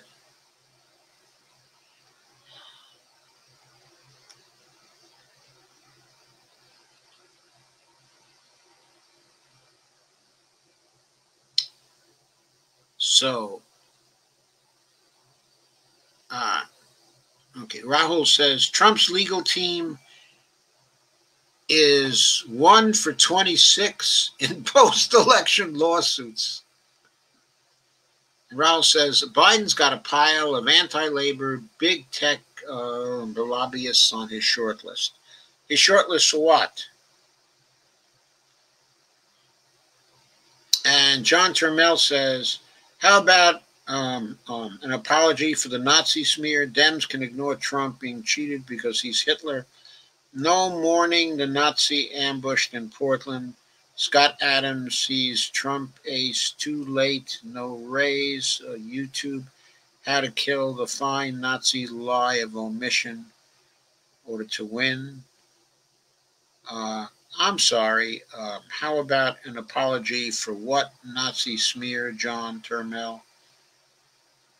I don't believe I ever said that Trump was a Nazi. What I said was that he was a fascist. And I always compared him to Mussolini. I never compared him to Hitler. And I don't think Mussolini was anywhere near as bad as Hitler. I don't think the Italian fascists were as bad as the Nazis. So, Deborah says, Biden and Harris will stand by while Israel kills as many as possible as they can, the Palestinians in Gaza. I agree, they will.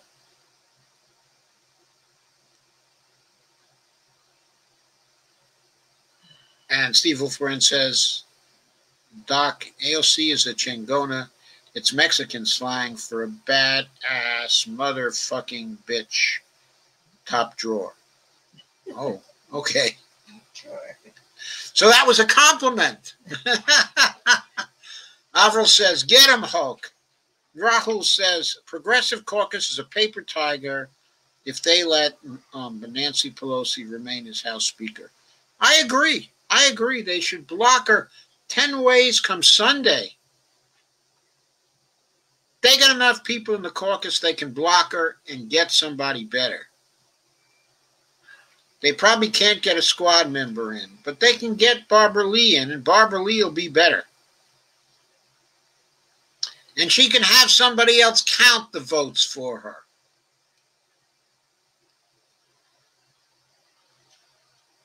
She can get Katie Porter to count the votes for her. Katie Porter will be a great vote counter, better than Pelosi herself. and more savvy politically, too. Quote, depopulation should be the highest priority of foreign policy towards the third world because the U.S. economy will require large and increasing amounts of minerals from abroad, especially from less developed countries. Henry Kissinger, National Security Memo 200, dated April 24th, 1974. I think Michel Flournoy is a disciple of Henry Kissinger. Change parties. Rahul Majumdar, quote, Planet of the Humans, unquote, is back on YouTube. Dolores Pierce says that the U.S. has the ability to provide quality health care and basic needs of its population, makes one question if depopulation is on the agenda. Indeed. Morales says, Amy McGrath, the Trump Democrat, yeah. That's who he put in to run. She barely beat Charlie Booker in the primary.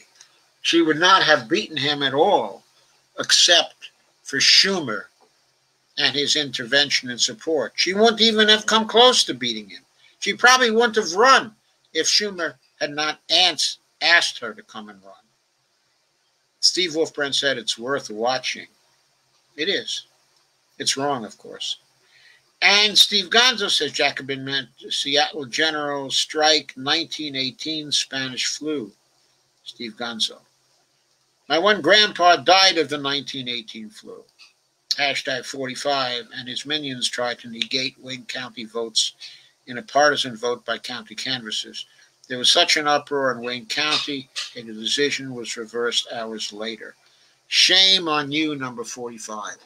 Number 45 never knows any shame. The only shame he knows is he feels shamed when he's a loser, when you can credibly say that he's a loser.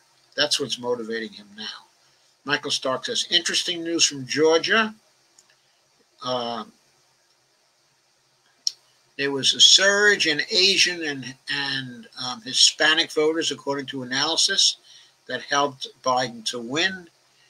Much of Gwinnett County, a suburb of Atlanta, is largely Asian and Hispanic. My county of DeKalb, Georgia, in the heart of Atlanta, voted 83% for Biden. Damn, it feels good to flip to blue. I guess a lot of thanks for that has to go to Stacey Abrams, who organized the whole thing, right? Michael Stark says, when it comes to economic policy, President-elect Joe Biden is putting racial disparities high on the agendas he assembles his administration. Racial disparities include economic disparities. If he doesn't create more equality in the country, he can't address racial disparities. And to address inequality in the country, he needs to deficit spend like hell. And the staff he has so far is not a staff that would lend any confidence that they would do that. The incoming president tapped Mirza Baradan, whose book, quote, The Color of Money is a key reference on the racial wealth gap, to prepare the Treasury Department for the transition. She's joined by Lisa Cook, an economist of Michigan State University, on the landing team for the Federal Reserve and banking and securities regulators. They are, I don't know what they are, Michael, but those are not economists that are familiar with modern money theory, in which case I think we're still looking at faux fiscal responsibility from this administration and trying to reduce deficits. We will see coronavirus relief, if they can get it through, and see an initial stimulus to help the economy recover. Then they'll go into deficit reduction mode, I believe, and then we're going to get our butts kicked. And the end result is going to be more and richer people and many, many more poorer people, which is what we've been getting from these neo-libs for years and years and years. And I still don't see any actions from Biden that are likely to change that. Okay, I'm waiting to look at the cabinet picks, but so far the staffing picks are not encouraging. And the appointment of Cedric Richmond, that is really an insult to the whole progressive movement. I agree with Varshini Prakash. It is a betrayal. He ought to announce he's changed his mind tomorrow and send Cedric Richmond back to Congress and his oil buddies. Michael Stark says, impeach Trump received the biggest ass-kicking landslide punishment in our nation's history. By the way, that mail-in ballots sunk up on you all like a kick-ass edibles. What? What's that? I don't understand that last, Michael Stark. I don't. But it's not the biggest ass-kicking landslide punishment. It's good. It'll probably end up 6 or 7 million votes ahead. In absolute numbers, of course, that's the biggest. But percentage-wise, it isn't at all the biggest. It isn't anywhere near close in terms of percent of the popular vote. If it ends up 52 to 48, it'll be a 4-point victory for Biden, which is certainly enough to win. Okay. However, it's nothing compared to Johnson's victory in 64, or Roosevelt's victory in 1936, or Roosevelt's victory in 1932, or Roosevelt's victory in 1940, or Roosevelt's victory in 1944. Percentage-wise, it doesn't compare to any of those. And as far as electoral college votes are concerned, it's similar to Truman's victory in 1948, when he won 303 electoral votes. Biden this time won 306 electoral votes. So it's like that. In other words, it was relatively close. He didn't do as well as he was supposed to do. That was because he didn't run on Medicare for All and the Green New Deal. He would have done a lot better if he had run on those things. And Steve Gonzo says, pizza-noid Domino's. Michael Stark says, imagine being such a loathsome piece of crap that the only lawyer who will defend you in public is the manic, bug-eyed, spittle-flecked, butt-dialing, nonsense-spouting, trouser-adjusting, cable news-addicted, glory-chasing, bouncing off the walls, gibbering, lunatic, has-been, Rudy. Michael Stark, that is a good one. That is a good one. I enjoyed that one. Kay says, in Ohio, no one on Medicaid can own or have a bank account over $2,000. Oh, my God. That is awful. And then they take it away from you. Michael Stark says, I love Biden. Oh, well, none of us love Biden. We are not reserving judgment either. We are immediately pressuring Biden to do something that helps people immediately, like basically putting through Medicare for All on the basis that was described by Dave Dayen today, that we earlier covered here in this live stream. He can put through Medicare for All on his own. That is what he should do. And we will be pressuring him to do that. And Kay points out, Kay, that Evelina Pond is absent tonight. Yes, she is. Okay, I hope she's okay. Alvaro Romano says, yeah, Katie Porter is a whiz with numbers. She is a whiz with numbers, yes. And she'd be great at counting those numbers. Maybe we should make Katie Porter Speaker of the House. She'd be a good Speaker of the House. Katie Porter would. She's got the receipts. Steve Wolfbrand says, I'll have to go back and watch again. Okay, Steve. Sorry your battery died. We missed you. Kay says, I'm yawning already, laugh out loud. Avril said, also white annoying. White annoying? What's that?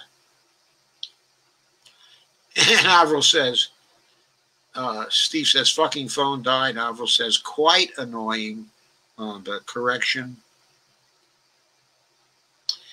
Also, white annoying, like burning wolf. Yeah, wolf brand means burning wolf. Steve says, Avril, meet me in the parking lot. Let's settle this shit. Rahul says, why? Irene Marie says, I love Biden. Trump must leave now. I wish Trump would leave tomorrow and let Pence be the president for a few weeks.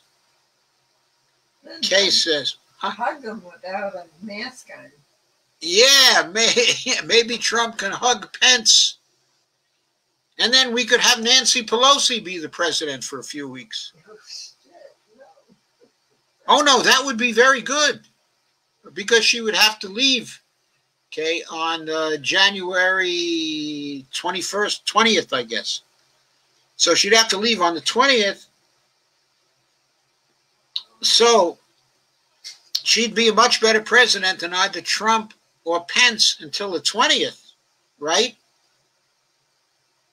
Avril says, agreed. Katie for speaker. Yeah, Katie's not a member of the squad. So maybe people would vote for her for speaker. She's not as far left as the people they hate. Eduardo Blancas says Trump should go to jail and his lawyers lose their license.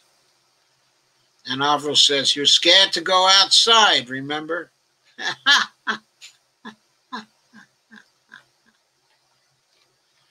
Well, Steve is living in L.A., which I understand is really, really bad right now. My daughter is very cautious about going outside also. She's very careful. And we always tell her to be very careful. Okay, guys. Looks like I've considered everything that you've had to say. I think I got to pack it in right now. Tomorrow's another day. And I got another late night here tomorrow night. So thank you all for coming. And I'll see you tomorrow at 9. And I will be posting another short take before then.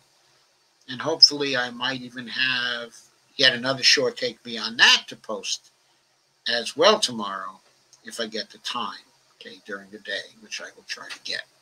So thank you for coming and good night all. I will see you tomorrow.